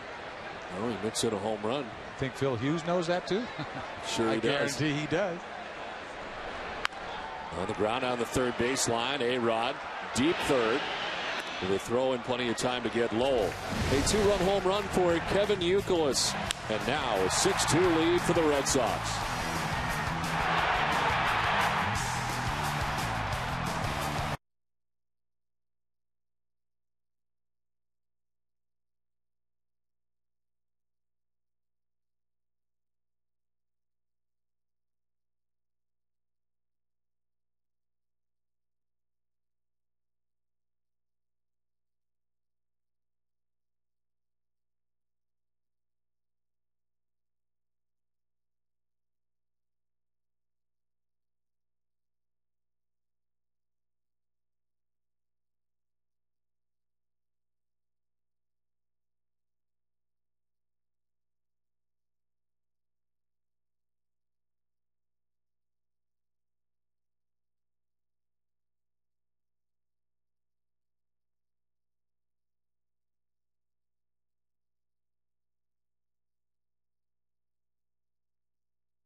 Coverage is brought to you by DirecTV. Get every MLB game in HD this season with DirecTV.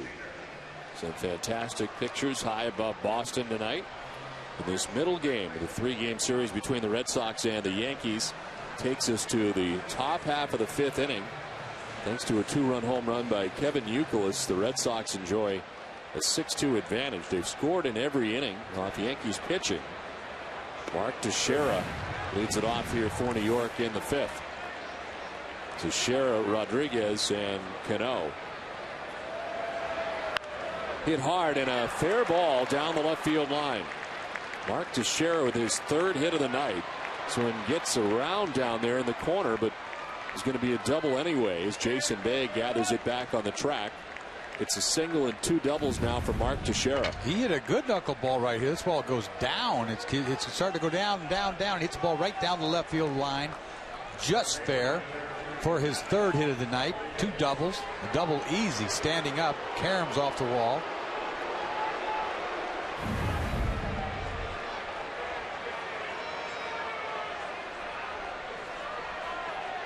'70th pitch of the night for Tim Wakefield. And it's to Alex Rodriguez. Cues it down the first baseline off the end of the bat. Youkilis will take it himself for the out as Teixeira will take 3rd. A-Rod gone to hack, and the first time up he walks. The next time he swings at the first pitch, and he swings at the first pitch again. Hits this little squibbler down to Uke. Never know when they're going to swing the bat. This ball outside a little bit. Can't wait long enough. Hits the end of the bat. Spinning big time down to Uke. Takes it himself.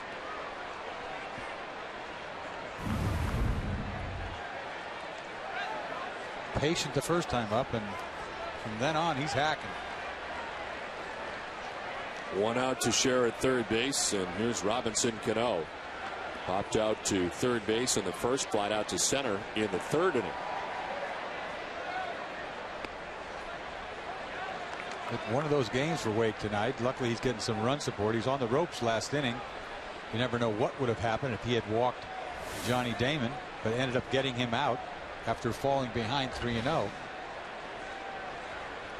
Cano has been aggressive. This is 3rd at bat. He's only seen 4 pitches, and now a little bit more patient as he's ahead 2-0.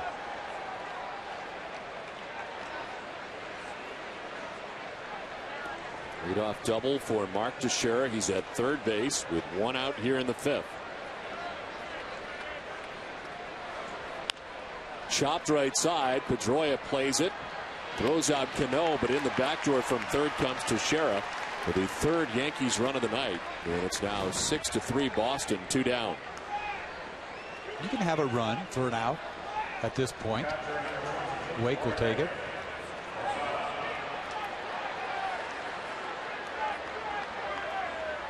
He clears the bases as Jorge Posada gets his third look tonight at Tim Wakefield. Posada with a home run in the second inning, struck out swinging in the fourth inning.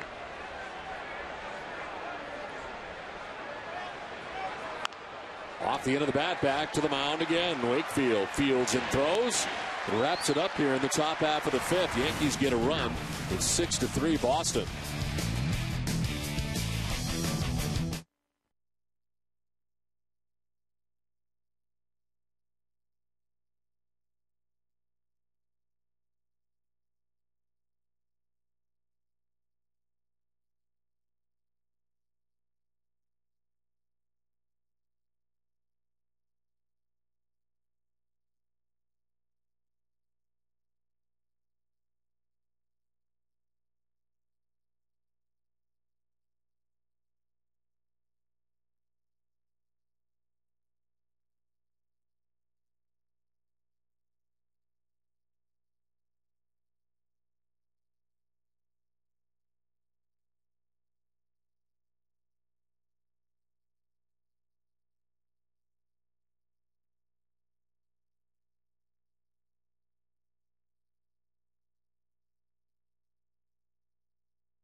Getting a run back in the top half of this inning.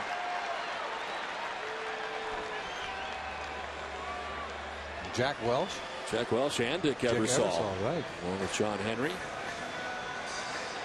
Taking in this Red Sox-Yankees rivalry from Fenway Park tonight. And it's into the bottom of the fifth inning. David Ortiz. Mark Kotze, Nick Green to bat.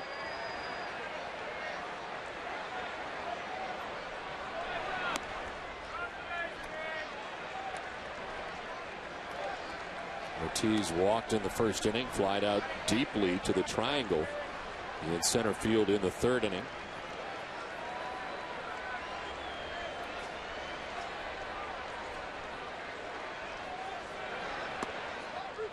And it's strike one to Ortiz, 1-1. Big outside corner tonight. Phil Hughes has been in this game since the third inning.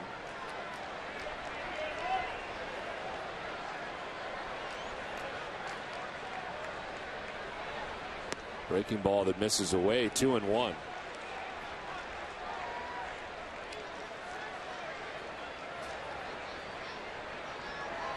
Ortiz riding a 7-game hitting streak coming into tonight, and David looking for his first hit of the evening here in his third at bat. Another curveball, and it's 3-1. Right now, Hughes not throwing it for strikes. Hughes not real proud of his cheese right now, if you think about it. When somebody takes your cheese way back, makes you back off a little bit. 3-1 is outside, ball 4. And David Ortiz will lead off walk to begin the fifth. It's time for a game break in. Tom Caron, TC.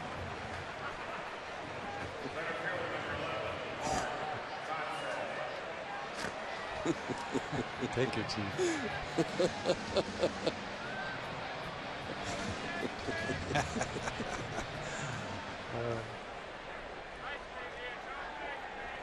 Okay, Tom, thanks very much. Here it is 6-3. Red Sox on top. Leadoff walk for Big Poppy in this bottom of the 5th inning. Second time he's on with a free pass. And Mark Kotze takes ball 1. Kotze grounded out in the first. He singled to center field in the 3rd.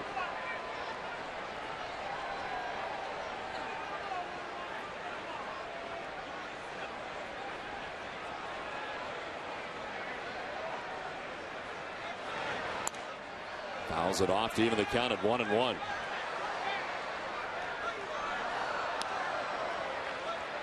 One game left between the Red Sox and the Yankees tomorrow night here at Fenway Park. An interesting pitching matchup here tomorrow. Brad Penny 5-2 against CC Sabathia, who is 5-3 with a 3.56 earned run average. Put the pressure on CC if they lose this ball game.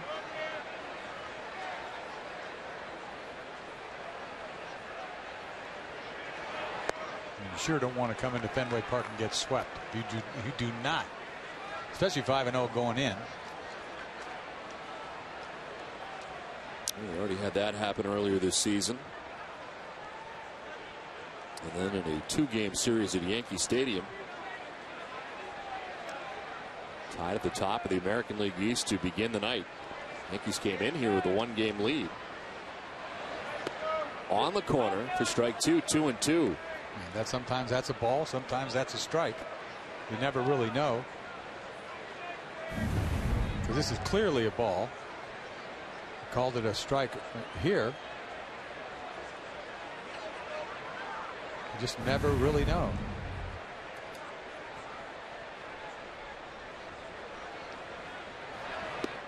Swing and a miss, and Kotze strikes out. It's the 3rd strikeout for Phil Hughes, 1 down. Well, hey fans, Nesson's cameras will be at the Joshua Tree at 1316 Comm Ave in Alston tomorrow night to catch the series finale between the Sox and the Yankees. Always serving an honest brew with a big taste and a nice finish. Visit the Joshua Tree to catch all your baseball action.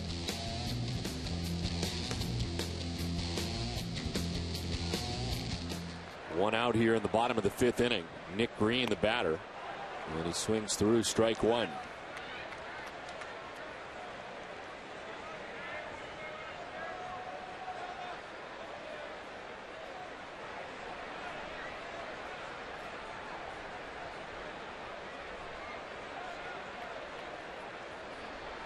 Red Sox have won 5 in a row at Fenway Park against the Yankees, the longest such streak since a 7-gamer back in 1990. Softly hit and a foul ball at third base. A-Rod gets rid of it just in case, but it's a foul ball.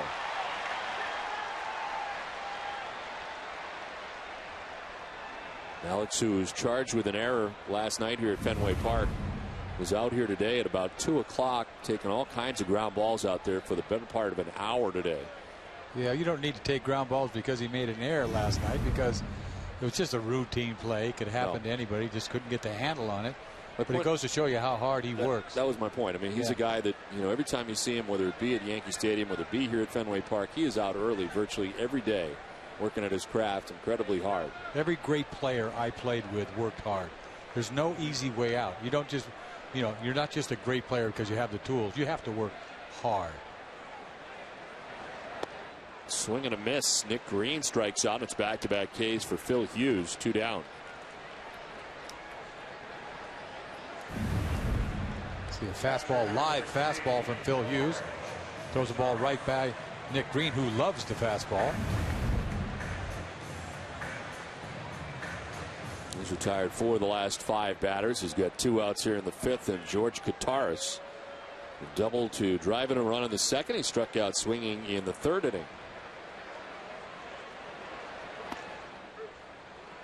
Threw the curveball that time for a strike.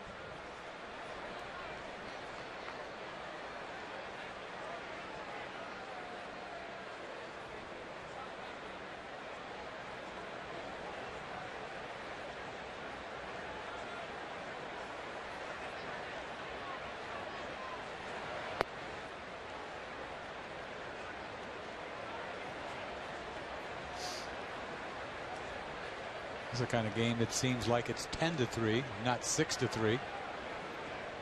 The Yankees are in striking range. It has a feel like they're way behind to me. And the breaking ball for strike 2, and it's 1-2. And the Red Sox getting 4 off Wang. So far 2 off Hughes. And the Yankees have been able to gather 3 runs off Tim Wakefield in the first 5 innings. Wakefield at 74 pitches through the first 5.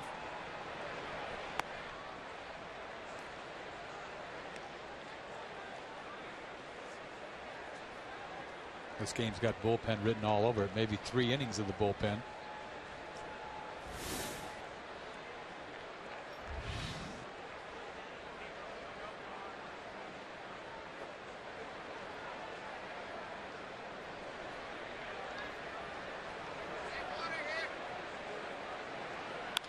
On the ground right side at Robinson Cano. Will go to first with it and end the inning. Leadoff walk is wasted for the Red Sox. We played 5. Boston on top 6-3.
Web Company for plumbing, heating, and cooling products. Now homeowners can visit one of their 27 Frank Webb Bath Center showrooms. Product knowledge and friendly guidance make both sides of Webb a home run.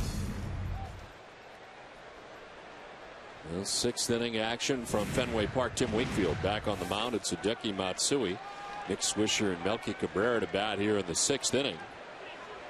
Matsui has been on twice, a double in the 2nd, a walk in the 4th inning. Pitch 76 for Wakefield, and it's inside, 1-1. Has some trouble this inning. I don't think they'll go to the bullpen quickly. Nobody's up right now, but it doesn't take long to get trouble.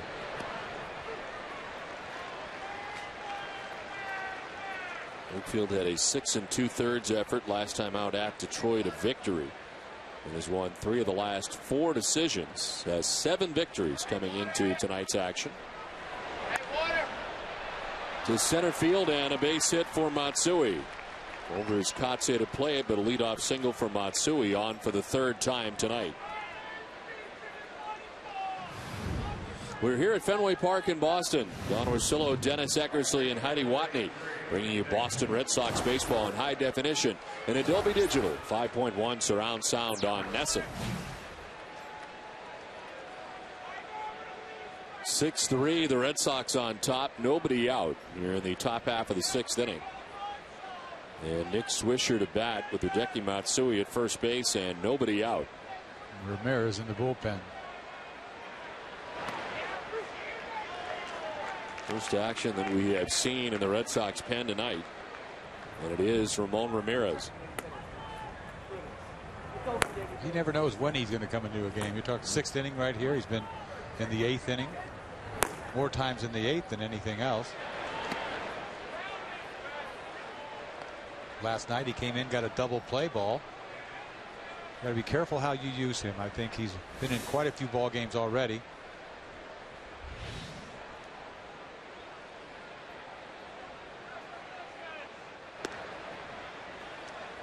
Is that hard on the pen? I know everybody's doing well out there, but is that hard if you really don't know when you're going to be coming in from a role standpoint? Yeah, I didn't like it, but then I never was in that role except for maybe 1 year before I got the job to close. And that's why I feel for guys that don't know. I mean, everybody kind of knows for the most part. I think, like they said, when the phone rings, everybody's, who is it? I mean, they're ready. Everybody's ready. No one's saying that. No one's taking claim to any inning in particular. But you have to be ready after the 5th inning for the most part. Anybody before that would probably be, Masterson. A strike and a full count. Swisher didn't like it. A high fastball that he tried to sneak by, which he did. Borderline strike. I think it hits the top of the strike zone. In fact, it's a ball. See if he throws him another fastball.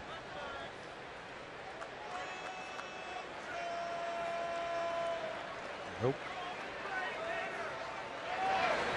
Strike 3 call. Swisher didn't like strike 2. He liked strike 3 even less. Second strikeout for Tim Wakefield. Wake breaks out his little curveball, I think, right here. 3-2 pitch. Tricks him.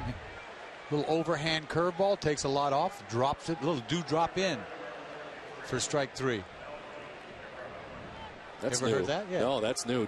Drop in. Drop in. It's a little off speed break. I never had a drop in, but that's what it is.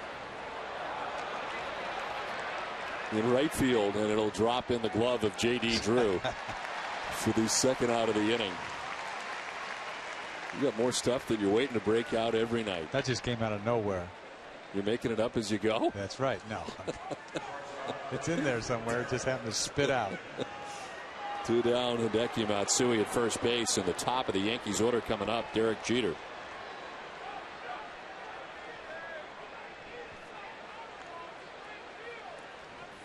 Jeter has flied out 3 times, been very aggressive in trying to hit Tim Wakefield, been up there hacking early. He's flied to right, flied to center, and flied to center again.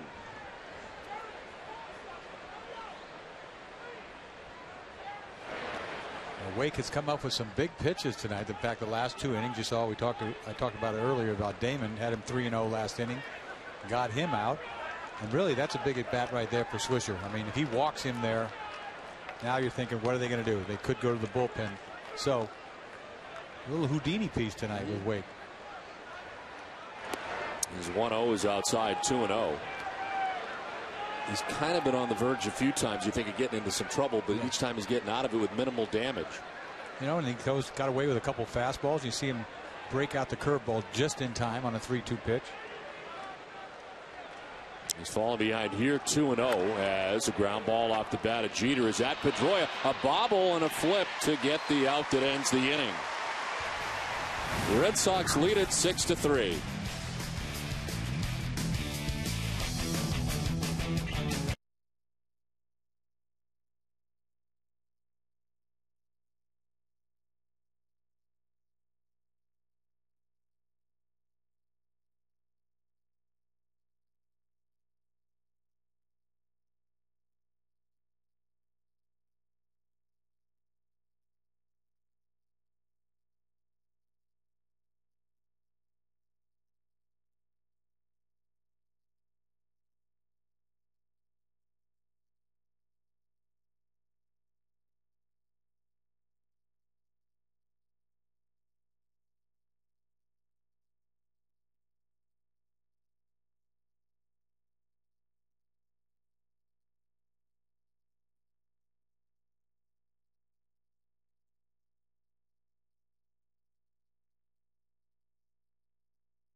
Olympia Sports. Get it for less. It looks like Tim Wakefield is done for the night. Terry Francona talking it over with Wakefield in between innings. Wakefield shaking some hands after this exchange. And gives the Red Sox 6 innings tonight, 88 pitches. Pedroia lines one to A-Rod at third base for the first out in this bottom of the 6th inning.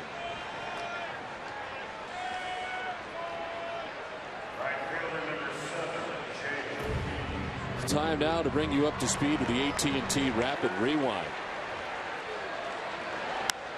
4th inning, J.D. Drew with his triple off the wall in center field. And the very next batter, Kevin Youkilis, drives one into the bullpen. 2-run home run. It gives the Red Sox a 4-run pad at the time. AT&T, the nation's fastest 3G network. AT&T, your world delivered. It's a 6-3 lead now for the Red Sox with one out here in the 6th inning. Drew takes ball 2, and it's 2-0.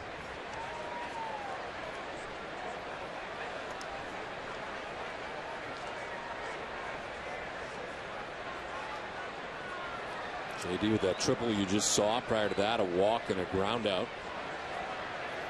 Red Sox and the Yankees identical hit totals in the hit column. Both teams with 8.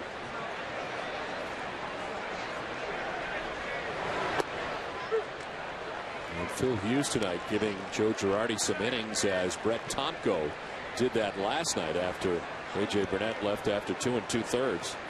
Tonight it's Chien-Ming Wang who's chased from this game after 2 2/3. Kind of nice for the Yankees to have somebody out there to give them some length, because you can go right through your bullpen the last first 2 games of this series.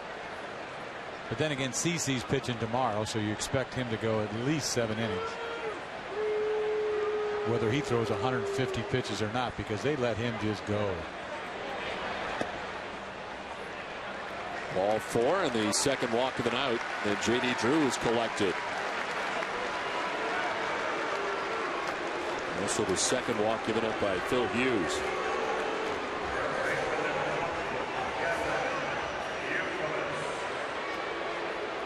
One out, one on for Kevin Youkilis. A walk, a strikeout, and a 2-run home run.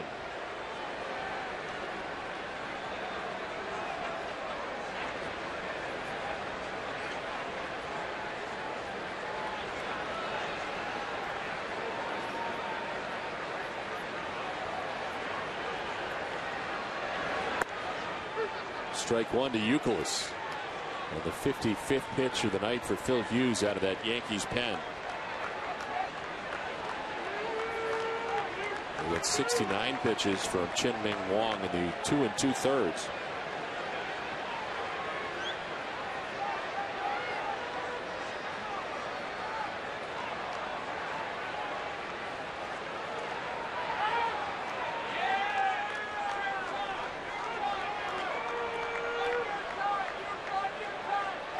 They continue to go over hitters. I mean, in between innings, it's amazing what goes on in today's game. An inning doesn't go by that they don't tell you what's going on, especially late in the game, inning to inning, to a young catcher like Gutierrez. On the ground left side, A-Rod ranging, a flip backhanded to get the lead runner in J.D. Drew. Nice play by Alex Rodriguez, and there's 2 down in the inning. Very athletic play here. He goes a long way, Alex, to get to this ball. Knows he has enough time. A little flip job over there like a shortstop. He played shortstop for so many years with Texas and Seattle. Knows how much time he has. A little flip to Cano.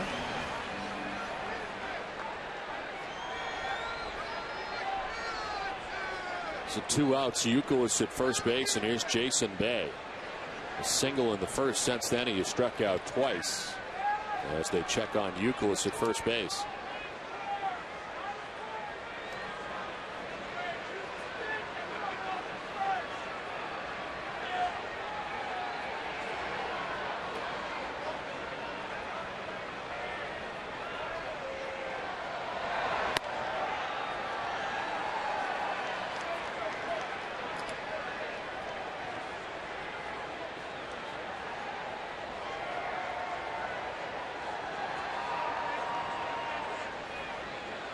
Ramirez ready to go. He will take over here in the top half of the 7th inning.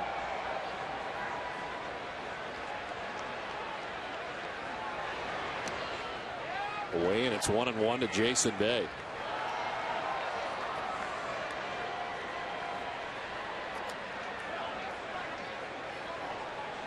Everybody in this Red Sox order has at least one hit, with the exception of David Ortiz, but Ortiz has been on twice tonight, walking on 2 occasions.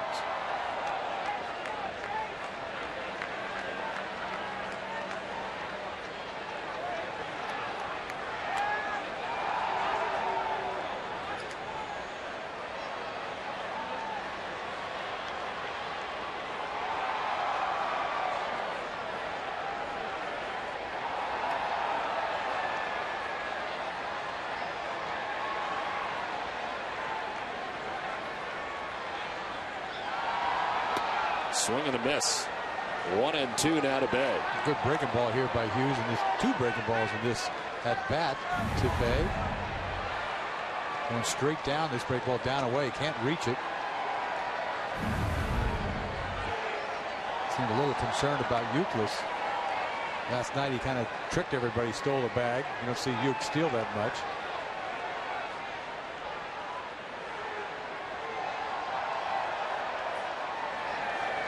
Swing and a miss. 3rd time that Bay has struck out tonight. Red Sox are gone in the 6th at 6-3. Boston at the end of 6.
And the fastest internet. This is Fios. This is big.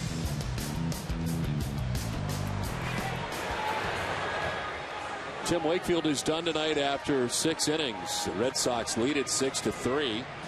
And the new pitcher for Boston is Ramon Ramirez to pitch to the Yankees here in this top of the 7th inning.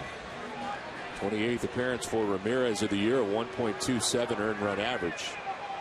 He's given up 14 hits in 28 and a third innings pitched, and the opponent hitting at just 151 against Ramon Ramirez. 2, 3, and 4 for New York. Damon, Teixeira, and A-Rod. Says it all right there. 14 hits in 28 innings. One of the hardest relievers in the big leagues to hit. He goes right at you. See this little split finger he's going to feature here. Change up. How hard he throws that. Tim Wakefield tonight goes the first 6 innings, giving up 8 hits and 3 runs. including the home run by Posada in the second. He walked 3 and struck out 2. Chance to pick up his 8th win. Strike 1 to Damon, and it's 2-1. Wake pitched good enough to, he came up with a big pitch when he had to. Got some run support, which is always nicely done.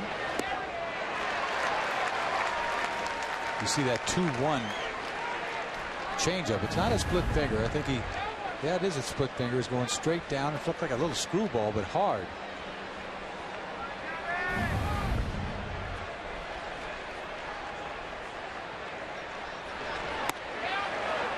Inside, full count.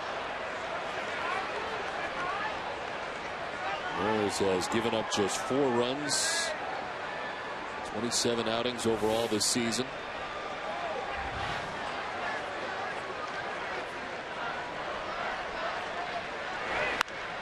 Drive to deep right for Johnny Damon. Back goes J.D. Drew, and that ball is gone into the bullpen. Well, the power continues for Johnny Damon. That's his 13th home run of the season, and it's now 6-4 Boston. Kind of shows you right there, Johnny Damon can go deep anywhere. We've seen him the years he spent in Fenway, that kind of pop he had. He gets a fastball 3-2. I don't know if that's a fastball. That looked like that hard screwball that he threw to him earlier in the count. Wasn't his best gas, that's for sure. Johnny plants it in the bullpen. So just like that, a 2-run game. And now Mark Teixeira. He had a great night against Wakefield. A single and 2 doubles tonight for Teixeira. A 3-hit performance.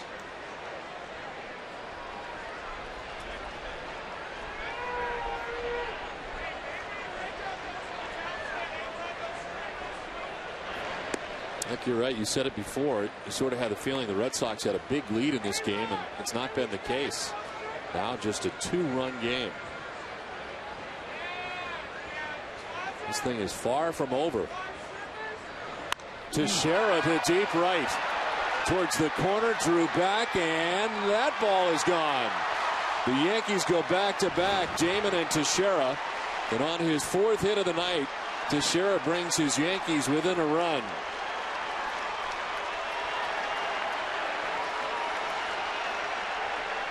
A little shocker here, back-to-back bombs from Johnny Damon and Mark Teixeira.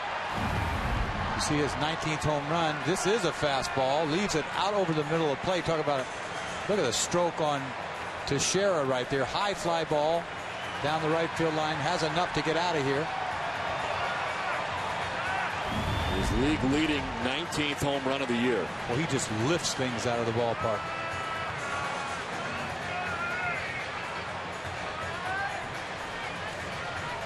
He smothered that ball out of the ballpark. He's all over that fastball. The 2nd and 3rd home runs of the year given up by Ramon Ramirez. And they come back-to-back for the Yankees here in the 7th inning.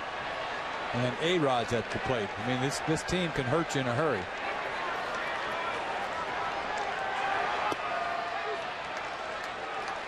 Action instantly in the Red Sox pen, and Hideki Okajima is up.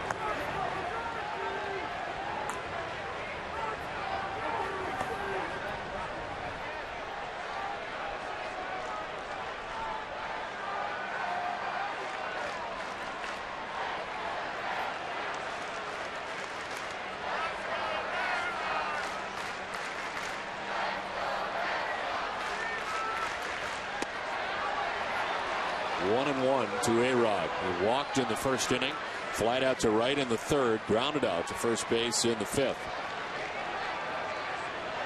Kind of rocks your world out there as a pitcher giving up back-to-back jacks.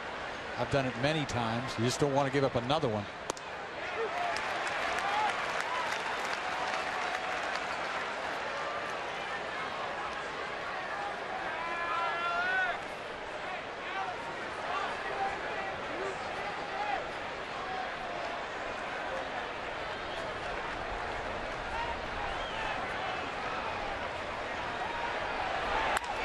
Ground towards Green at shortstop.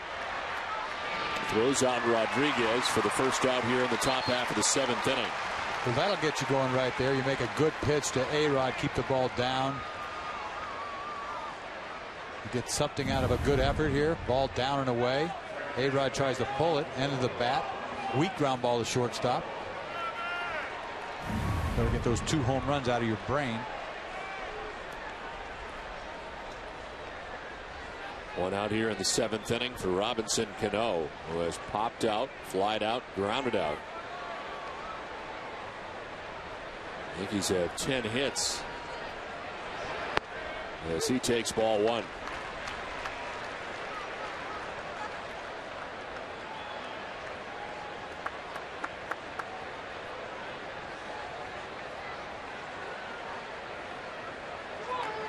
Park very quiet after back-to-back home runs by Damon and Teixeira here in the 7th inning.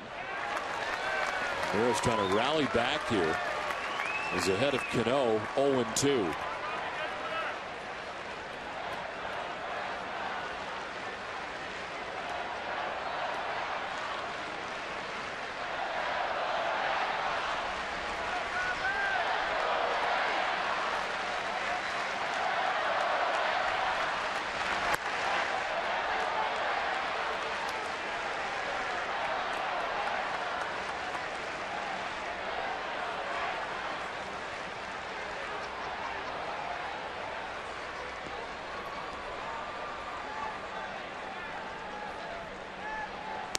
On the outside corner for strike 3.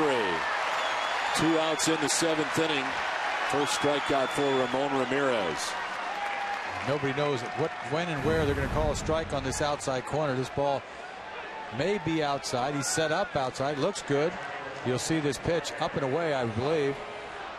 But it's been a strike on and off all night. It just happens to be a strike right there. Cano is not happy.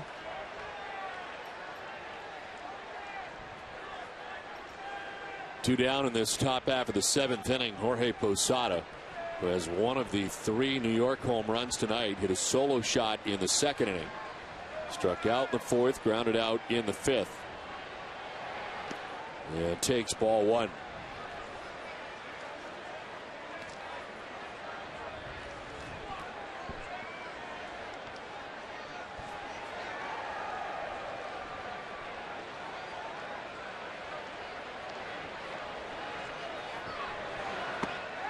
There's a strike, 1-1 to Posada. Tim Wakefield for 6 innings tonight, giving up 3 runs.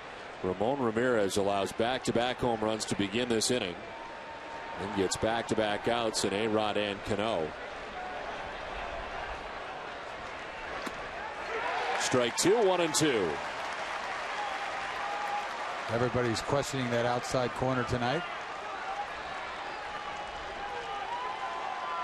Yankees have Phil Koch about to warm up in the pen.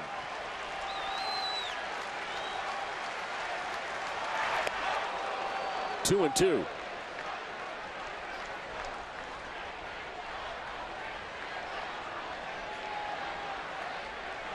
Not seen too many of these 20-pitch innings for Ramon Ramirez. This is one of them. This is pitch number 22 for Ramirez, with 2 outs in the 7th. He has generally made quick work of the opponent. Well, he has refocused after the 2 solo home runs to bear down and get A-Rod with weak ground ball and punch out Cano on some cheese away. See what he does here. Line to center field, and it's in for a base hit in front of Kotze. Second hit of the night for Posada, and it's a 2-out single for the Yankees catcher.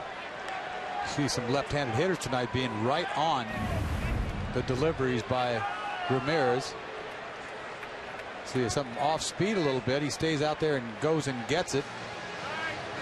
I think that was a ball Johnny Damon went deep on. Didn't get the ball down and away enough. Terry Francona is going to make the change with 2 outs here, and it's a 1-run game now. Okajima coming in. Red Sox on top 6-5.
Musical montage. Dunkin' Donuts is in its 10th year of hosting local youth groups and charitable organizations in the Dunkin' Dugout, a special seating section at Fenway. Thousands of children have had the chance to catch a Red Sox home game thanks to Dunkin' Donuts.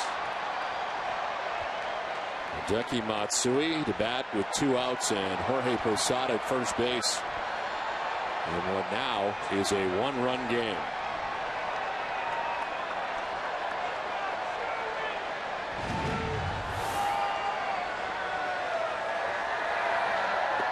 Strike 1. Hideki Okajima comes in for the Red Sox to make an appearance in his 27th game of the year. 2-0 record, 2.55 earned run average. 26 strikeouts in those 24 2/3. 182 the batting average against Okajima.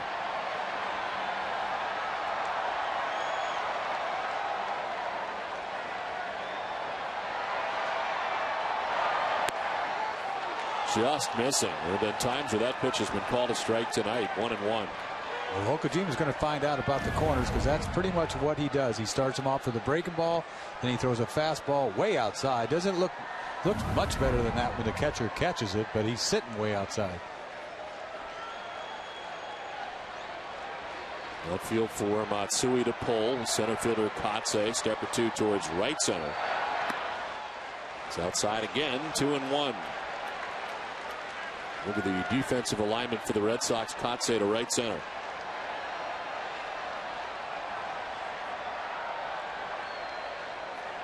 Every pitch, Okajima regroups, does his little thing, goes off the dirt into the grass. Same routine for the most part, each pitch. 2-2. How about this 2-1 split finger, okie dokie split finger? You never know what he's going to feature. Curveball, fastball, fastball, split finger. Now what's he going to do?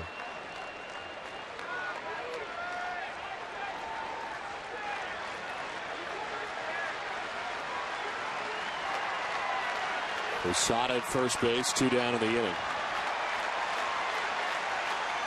A breaking ball. Ooh, fastball in.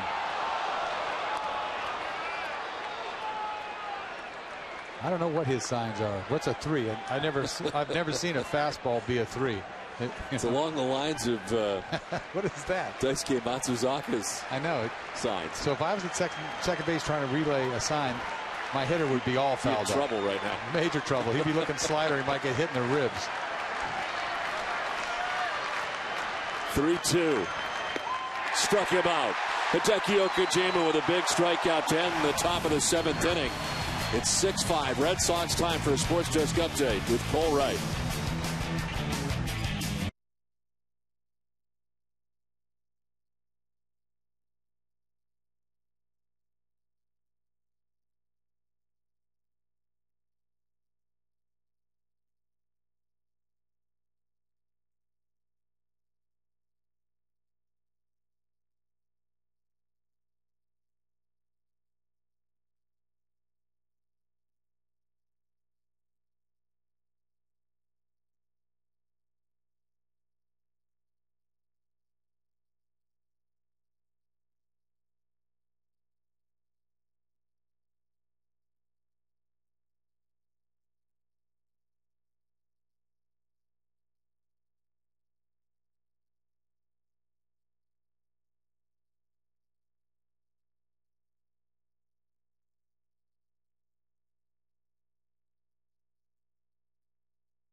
trip. Bermuda, field of love. That's awesome. There they are. They're feeling it. They're going to Bermuda. Little did he know. Mike Lowell responsible as he stands in and takes strike one. More Phil Hughes.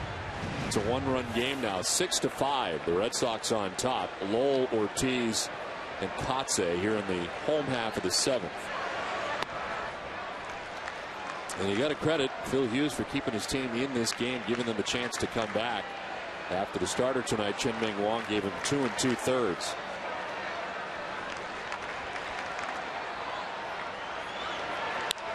Lowell to right center field.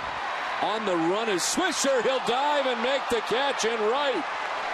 Nick Swisher laying it out in right center to make the grab. You got to be kidding me. When he went after this ball, I thought he had no chance to catch this ball. You see him going a long way. He just dives, throws his glove out there, and the ball goes into his glove. What a great catch. Out of nowhere he went for this ball. This ball luckily is slicing a little bit back to him. Full extension, dive. You can't make a better play. Swisher can't make a better play. After having flubbed up that ball earlier tonight, that is a great play. First out of the seventh inning, and that's going to do it for Phil Hughes as he gets the first out of the bottom of the seventh. Pitching change from Fenway, 6-5 Red Sox.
Home run into the bullpen, his 10th home run of the year.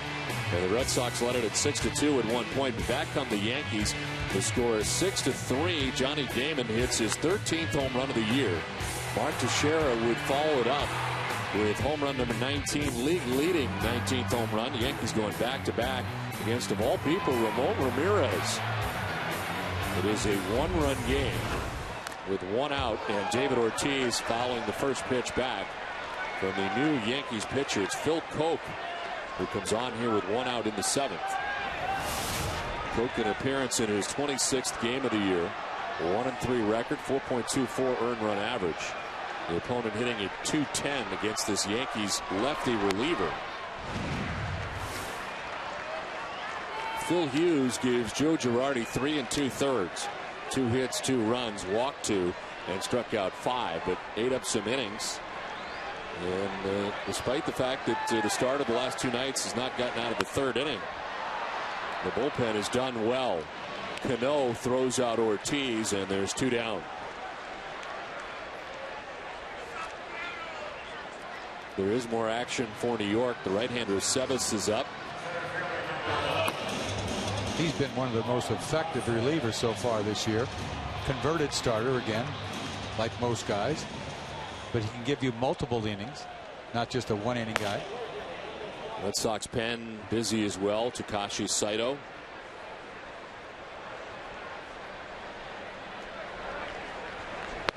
Kotze late in the cut, down 0-1. He was grounded out, singled, and struck out. A 1-for-3 night.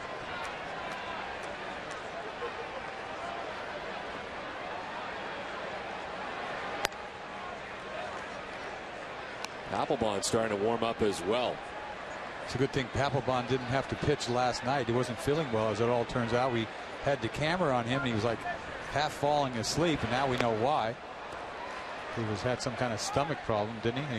Yes, he did. He had food poisoning, is what the kind of categorized it as. He should have never even went to the bullpen, as bad as he probably felt. He was dehydrated last night as well, but apparently feeling much better today. So a popped up foul backing out of play.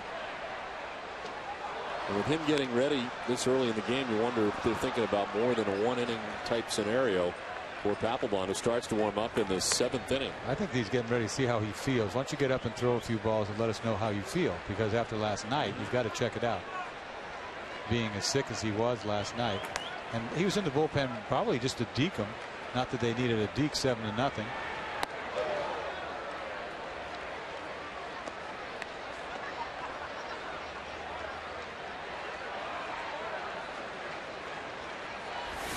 Kotze now, Nick Green next, with 2 outs here in the 7th inning.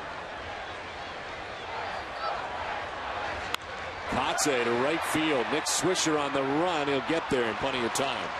Nice defensive inning for Swisher in right. Red Sox down in order. 6-5 Boston.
Staph infections in the community. For more information, email strikeout.infection@covidian.com.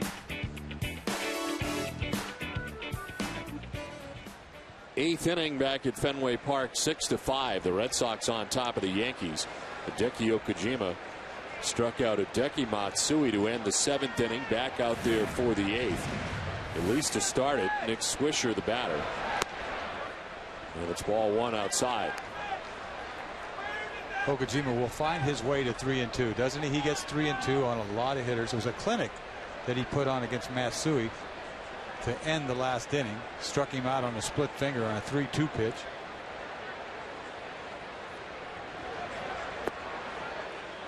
Falls behind 2-0 to Swisher, who's been on base twice. 1 single, a walk, and then a strikeout in the 6th inning. Swisher makes you work. He just got a great eye, makes you throw strikes.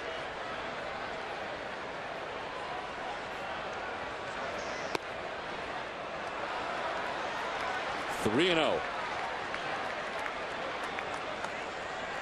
One game left against the Yankees. Brad Penny, CC Sabathia here tomorrow night. And interleague starts again. Red Sox heading to Philadelphia for the weekend series, 3-gamer.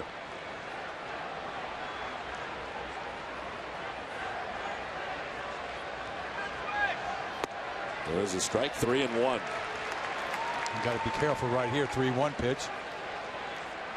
Swisher's got to be thinking double or yard ball.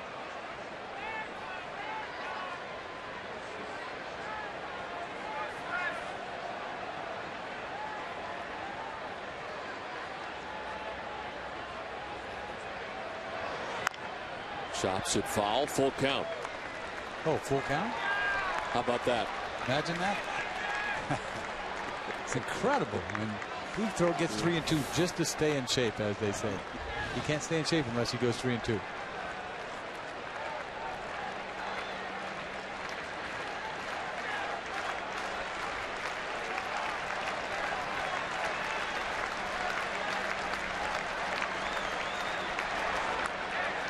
Swisher gets a piece, stay alive. Still 3-2. Once again, 3-2 split finger. Talk about throw at any time. I wouldn't have the nerve to throw that pitch. Some off-speed pitch like that if I was pitching. It's beyond me. It's not how I ever pitch. Ever. He seems to prefer it. Yes, he does. He can't wait to get there. Why don't you just start 3-2 and let me drop this split finger on you? You know, let's get in there. It's 3-2. I'm in my happy zone.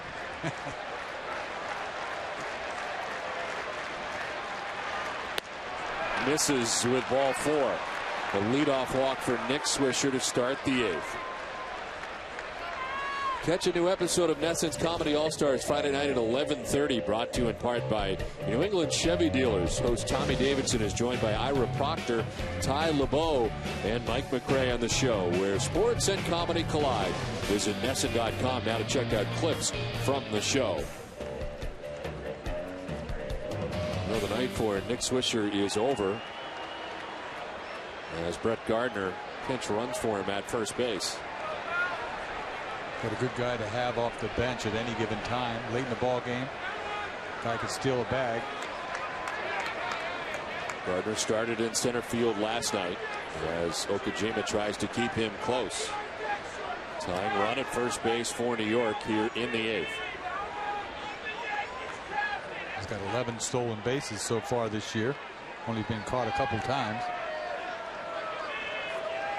Melky Cabrera, the batter. The bunt bid, and he fouls it off. Boy, that was an ugly attempt at a bunt, wasn't it? It was. He just didn't get a good pitch to bunt. He was hoping he'd get something that he could push. You see him just sprawl out over to get to that ball. The ball's down and away. He should have never attempted it.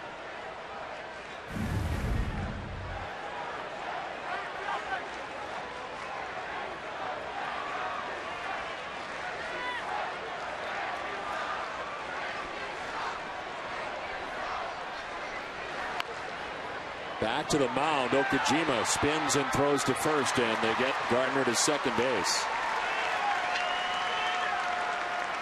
Well, you don't see this very often. It was sack bunt. American League, 8th inning, down a run on the road. Fastball gets a nice bounce that took a while to get to the mound. He was hoping it didn't get back to him too soon. Only play to first. So he gets the job done. Gardner to second base. 1 out here in the 8th. It's the top of the Yankees order, Derek Jeter. He has flied out 3 times and grounded into a fielder's choice. An 0 for 4 night. Yankees have banged out 11 hits. Jeter does not have one.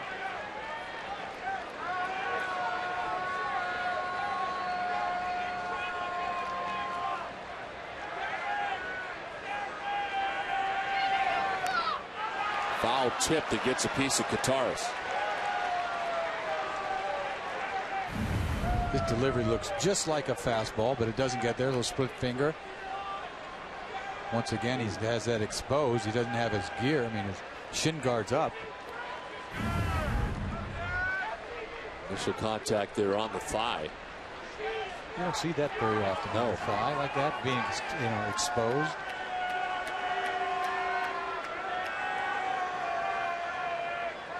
Looks like he's getting ready to block it or something. You know, he drops that left knee. This is the fourth batter that Okajima has faced since coming into the game. Bluff off the backside. Gardner back to the bag.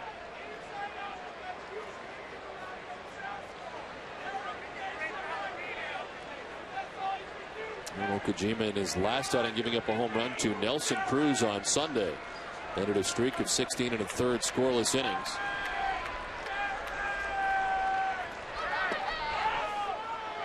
Ball and a strike to Derek Jeter.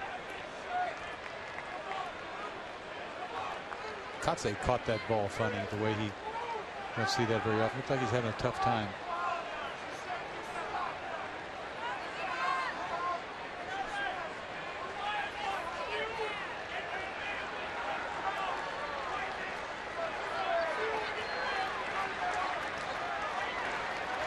The 1-1 to Jeter.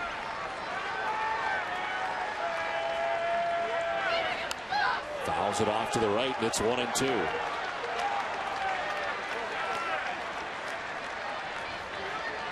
Gave him a pitch to hit right there. He missed his pitch. Now he doesn't know what he's going to get. See this pitch, fastball away, a little up. In fact, a little too far up. Jeter's got a good swing at it, though.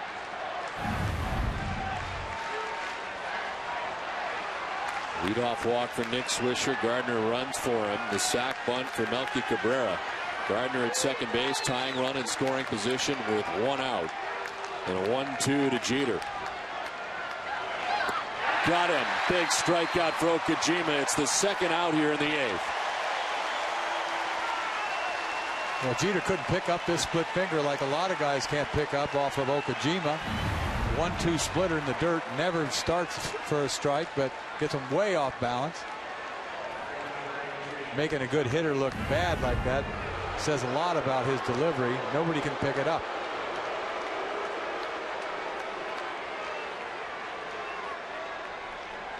So 2 outs, Gardner at second base, and here's Johnny Damon, who homered in his last at bat, his 13th home run of the season.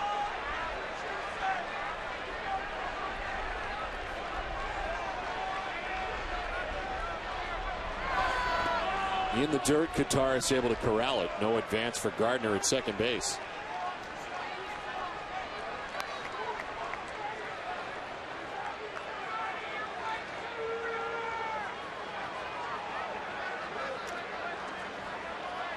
Tim Wakefield going 6 innings, giving up 3 runs. Ramon Ramirez 2/3 of an inning, giving up 2 runs.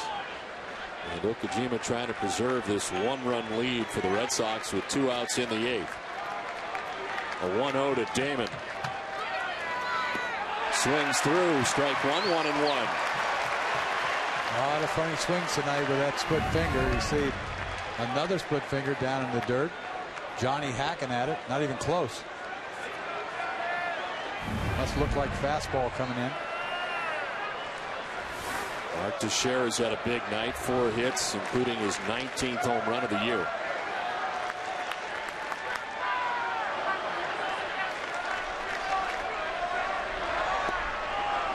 Ball 2, 2-1. Off the mound to the grass. We'll regroup every pitch.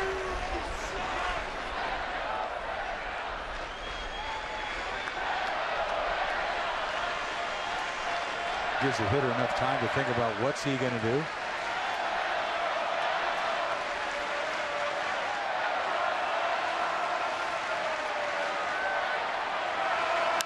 Damon down the left field line. It is curling foul.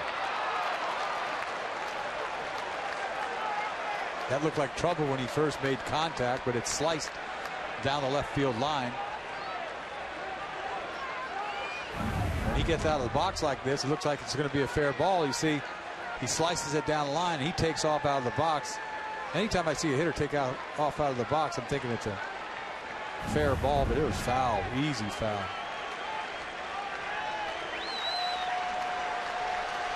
Two down, 8th inning. Brett Gardner at second base. 2-2 the count to Johnny Damon.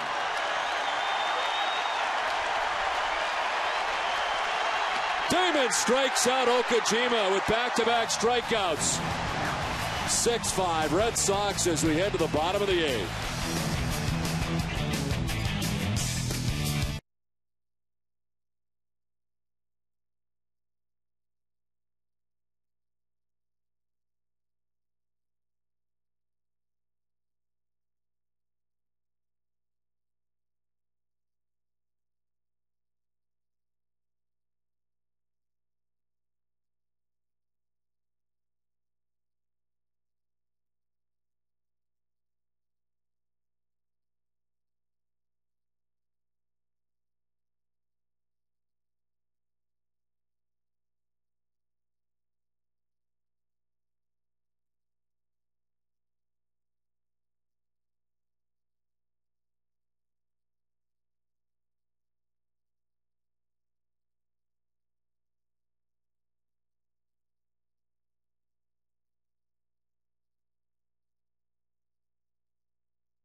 With TC, Heidi, Jim, and me. We'll get a preview of CC Sabathia's Fenway debut as a Yankee.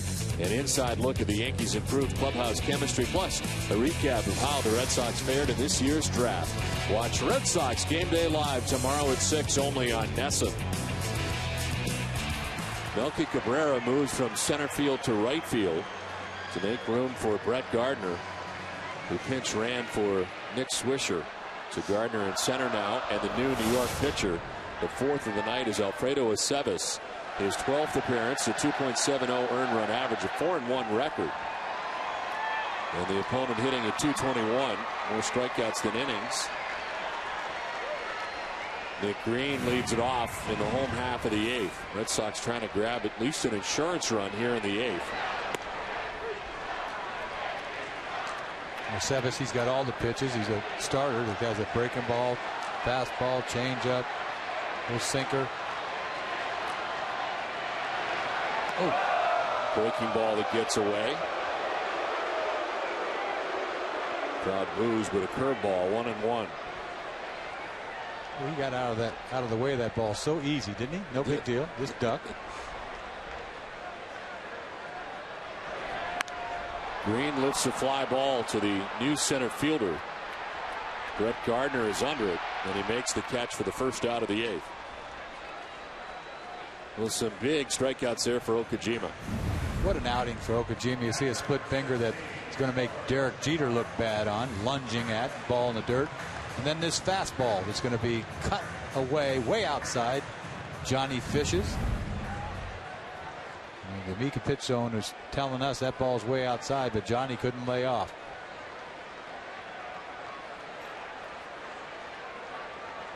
One down here in the 8th inning for George Gutaris. Gutaris drives one out towards deep left field. Back goes Gardner at the wall. It's off the wall. The ricochet played by Damon Gutaris into second base with his second double of the night.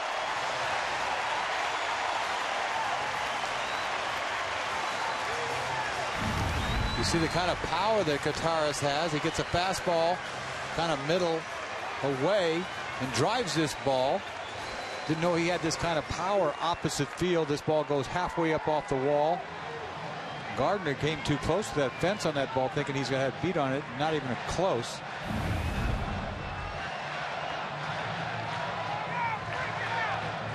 So Guitars at second base with one out, meeting on the mound. Sevis and Posada going back and forth. They're joined by the captain, Derek Jeter. It's a big run out there at second base for the Red Sox. A little insurance run.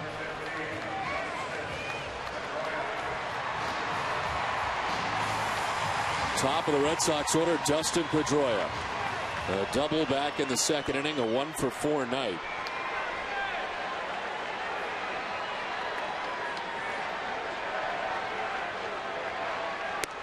And it's strike one to Pedroia.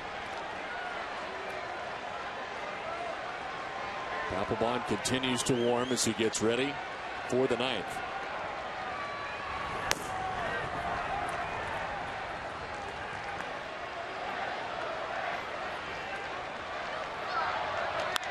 Pedroia to center field. Gardner is there, and he makes the catch for the second out of the eighth. Guitars remains at second base. We'll stay with NESN immediately following tonight's game for WB Mason's Extra Innings. Tim Wakefield and Terry Francona will offer their post-game reactions, and we'll get the latest from the Yankees clubhouse as well. Plus, meet the newly added Red Sox talent taken on day 2 of the Major League Baseball draft. It's WB Mason's Extra Innings, and it's coming up right after the game. 2 outs for J.D. Drew. He has been on base 3 times tonight, 2 walks, a triple, and he is grounded out. Insurance run at second base in Guitars as Drew takes strike one. Good little changeup right there. See if Drew can get a big 2-out hit tonight. He had one last night. He hit off the board, off of Burnett.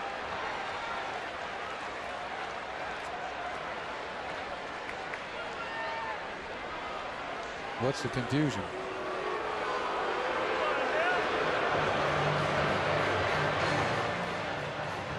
This is the second time Posada has gone out to talk to Aceves.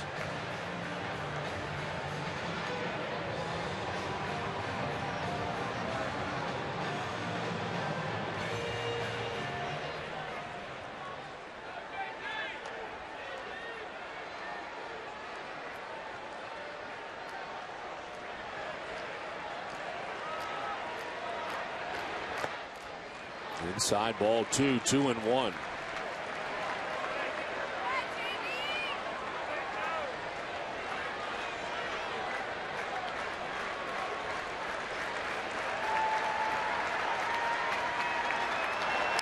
Drew fouls it off, and it evens at 2-2.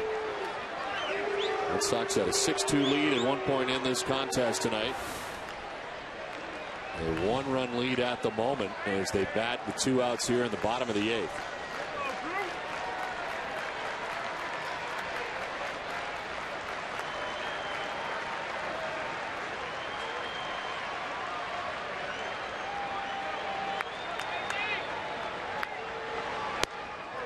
Ball 3. Did he go? No, says Mike Everett, third base umpire.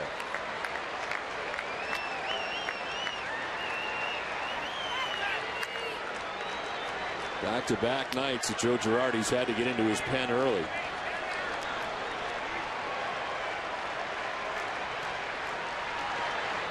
Ball 4. Drew has walked for the 3rd time tonight.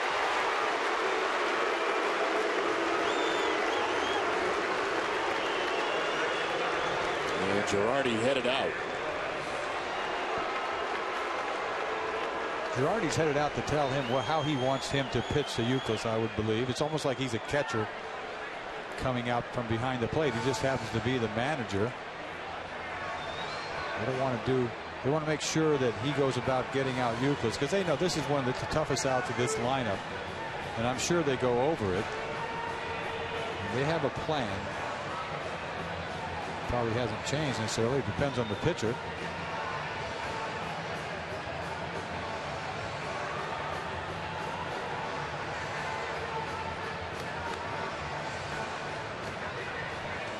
First and second, 2 down in the bottom of the 8th. Youkilis tonight with a 2-run home run back in the 4th inning, his 10th home run of the year. Gave the Red Sox their 5th and 6th runs of the night. Hops it up, foul, and out of play.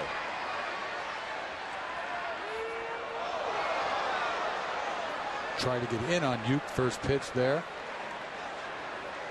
He's got a home run in his career against Teixeira.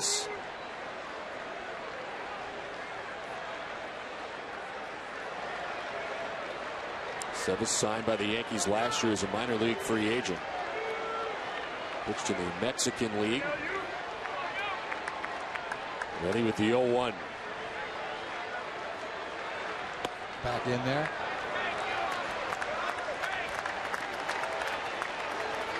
It's one of the toughest pitches to execute to begin with. You know, fastballs in, let alone late in the ball game.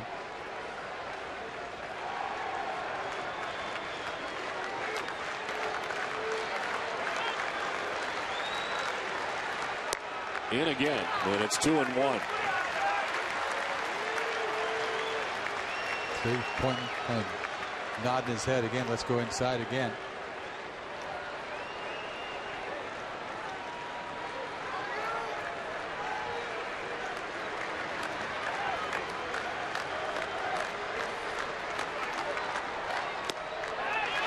Outside this time, and it's 3-1.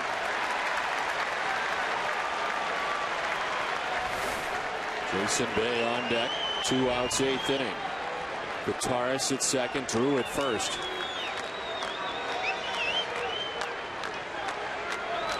Youkilis drives it to center field. Gardner, he is back there with plenty of room and makes the catch that ends things in the 8th. Red Sox strand a pair. The Yankees coming up in the 9th, 6-5 Boston.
Brought to you by your New England Jeep dealers.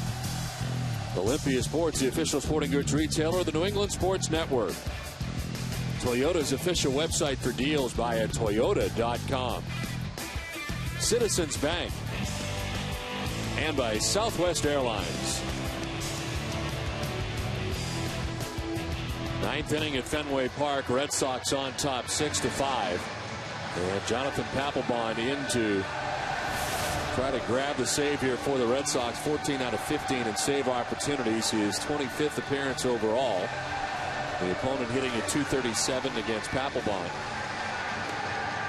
This will be one of his tougher saves. It's not like he's got 3 little lambs coming up in the top of the 9th. He's going to have to face Teixeira, A-Rod, and Cano.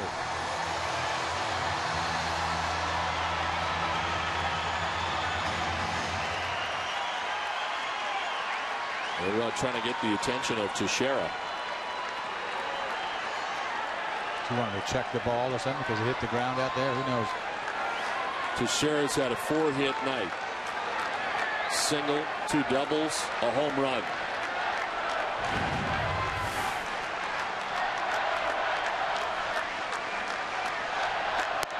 Strike 1 from Papelbon. Well, he's got a nice outside corner right now with this umpire. Hopefully he keeps it up.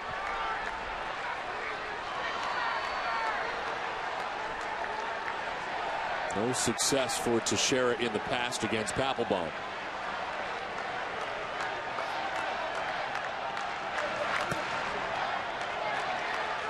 Red Sox getting an inning and a third from Hideki Okajima tonight. Walk 1 batter was not costly, as he then struck out Jeter and Damon to get out of the 8th.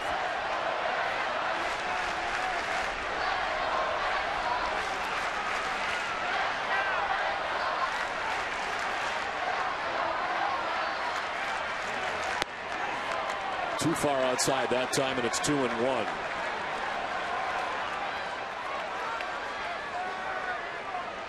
Scary thing about Teixeira is he got popped the other way too. A little fastball up, out, over. You got to be careful.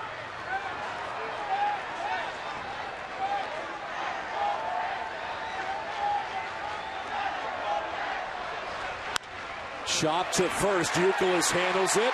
There's 1 out in the 9th, and a big out at that.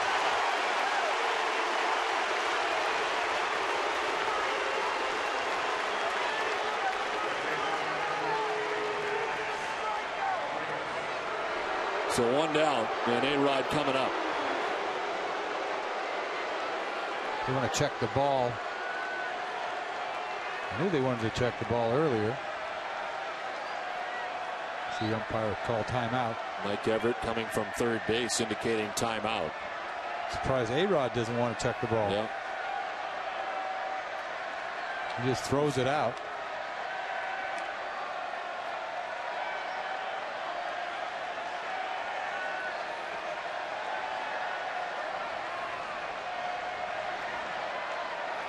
A-Rod walked in the first, fly to right in the third, grounded out in the 5th, grounded out again in the 7th.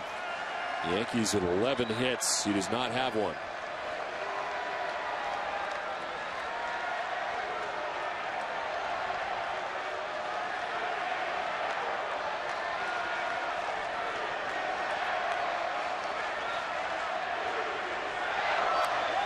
Right after that first pitch, 96 and fouled back. Made sure he got that fastball in right there, just crowded him. You don't want to miss out over if you're trying to get this ball in. He makes sure this ball's inside, deep in his kitchen.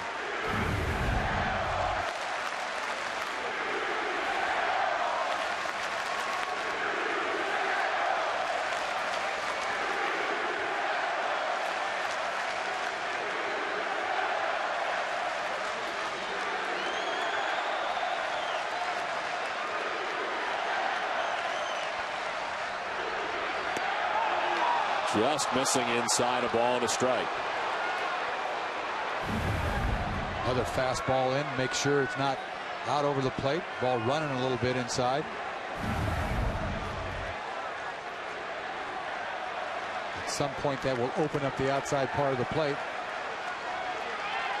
He's got him conscious inside.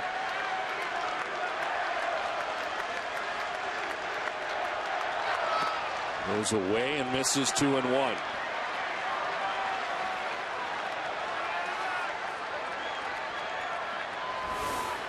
Jonathan Papelbon tied with the Yankees closer Mariano Rivera for second in the American League with 14 saves. Ryan Fuentes on top with 15.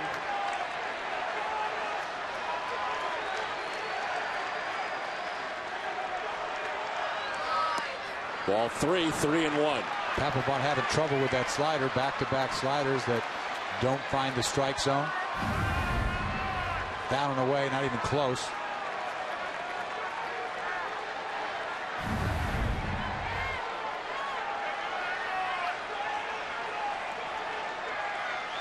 Got Teixeira to ground out for the first out of the 9th. Now a 3-1 pitch to Alex Rodriguez.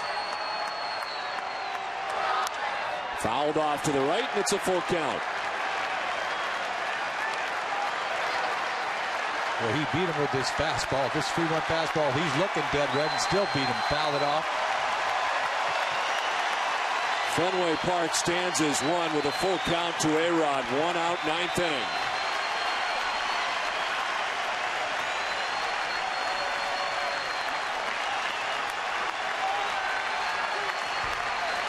A-Rod's got to be anxious right here.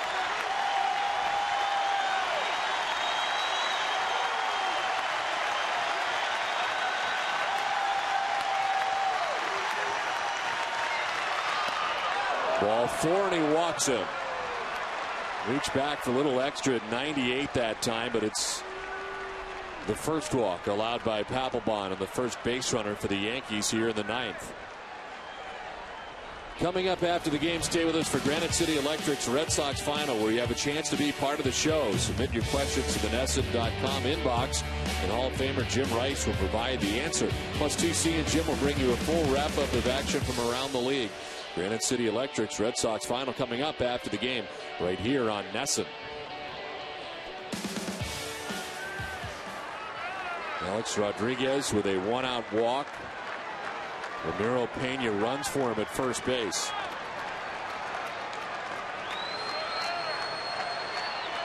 Robinson Cano 0 for 4 tonight. Fouls the first pitch back. Not a bad place to stay the rest of this at bat, down and away.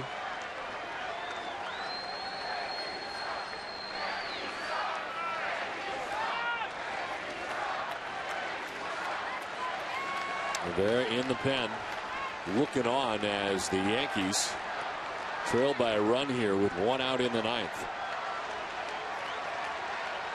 He had worked 3 straight days coming into this series against the Red Sox, but obviously off last night.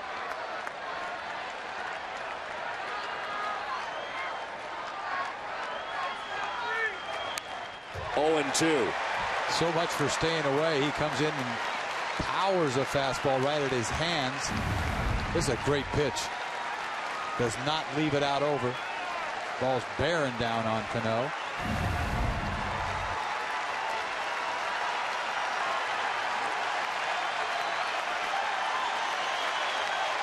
Got a lot of pitches to waste if he wants to.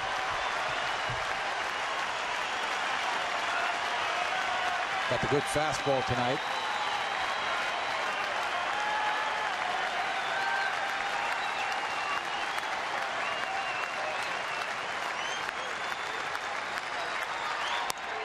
Ball 1. The runner at first in Pena started, then stopped at first. And it's 1-2 now to Robinson Cano.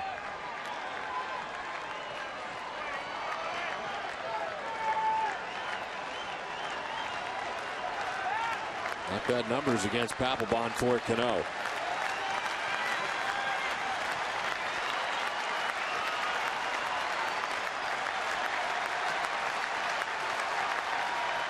A check, and almost leaning the wrong direction at first was Pena, but he does get back. Well, they got to be thinking about stealing a bag right here. You see him flinch a little bit to his right.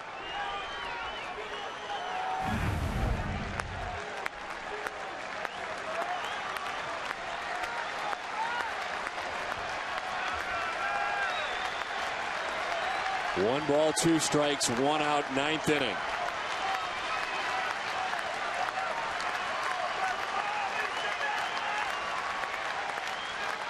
There goes the runner at first as Cano takes ball 2. The throw is going to skip and be backed up by Pedroia. But a stolen base for Pena. And into scoring position with that potential tying run for New York. Teixeira has no shot here. See, fastball away. He gets a good pitch to throw on. He had reached back for it, but then Pedroia tries to deke him here, act like the ball got away. Nobody's biting.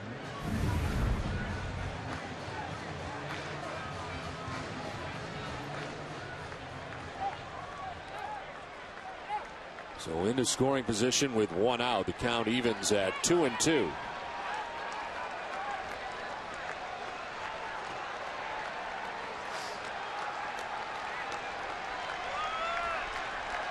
Yankees had the tying run at second base in the 8th with 1 out. Same situation. But Okajima struck out Jeter and Damon to get out of the jam.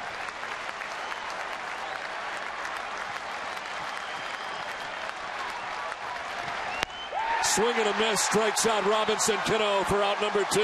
That was big.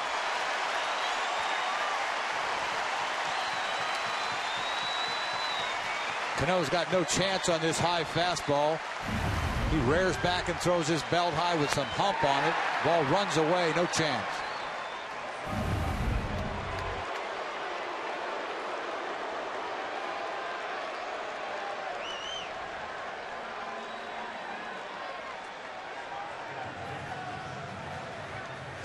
Two down in the ninth with Pena at second base and Posada the batter.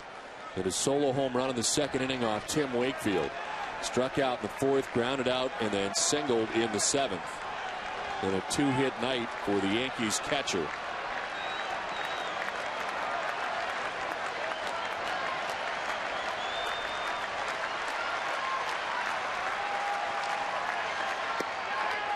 Ball 1. Funny looking pitch right there. Might have been a split finger. See this, only 91 miles an hour. Split finger, turned it over, kept it down. Kind of showed it to him.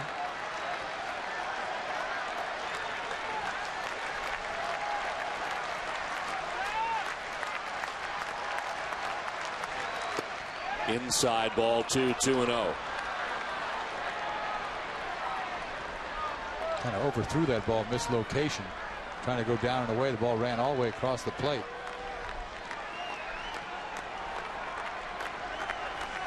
That Teixeira to ground out. Rodriguez walked. Pena ran for him, stole second. Cano strikes out. 2 down, ninth inning. A 2-0 to Posada. There's a strike over the outside corner. Posada does not like that. That's that big outside corner that the umpire's been calling for the most part. This ball's outside. Not even close. Not even close. It's like, what's he looking at? But we'll take it.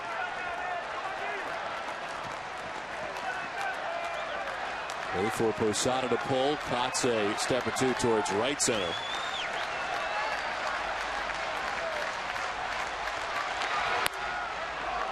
Ball 3. A lot of pitches tonight, a lot of high strikes, a lot of high fastballs tonight.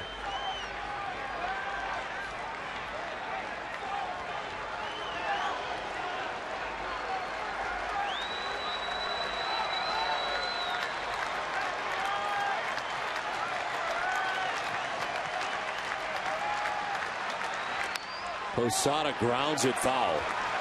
And it's a full count now. Posada swings at ball 4 right here. This ball down low. Maybe a strike on the zone. It is, but it looked like a ball from here. He likes the ball downstairs, Posada. You got to be careful down there. You just hope he swings at a high piece of cheese. That's what I think. 2 outs, top half of the ninth inning. Red Sox trying to take their 7th straight from the Yankees to begin this 2009 season series.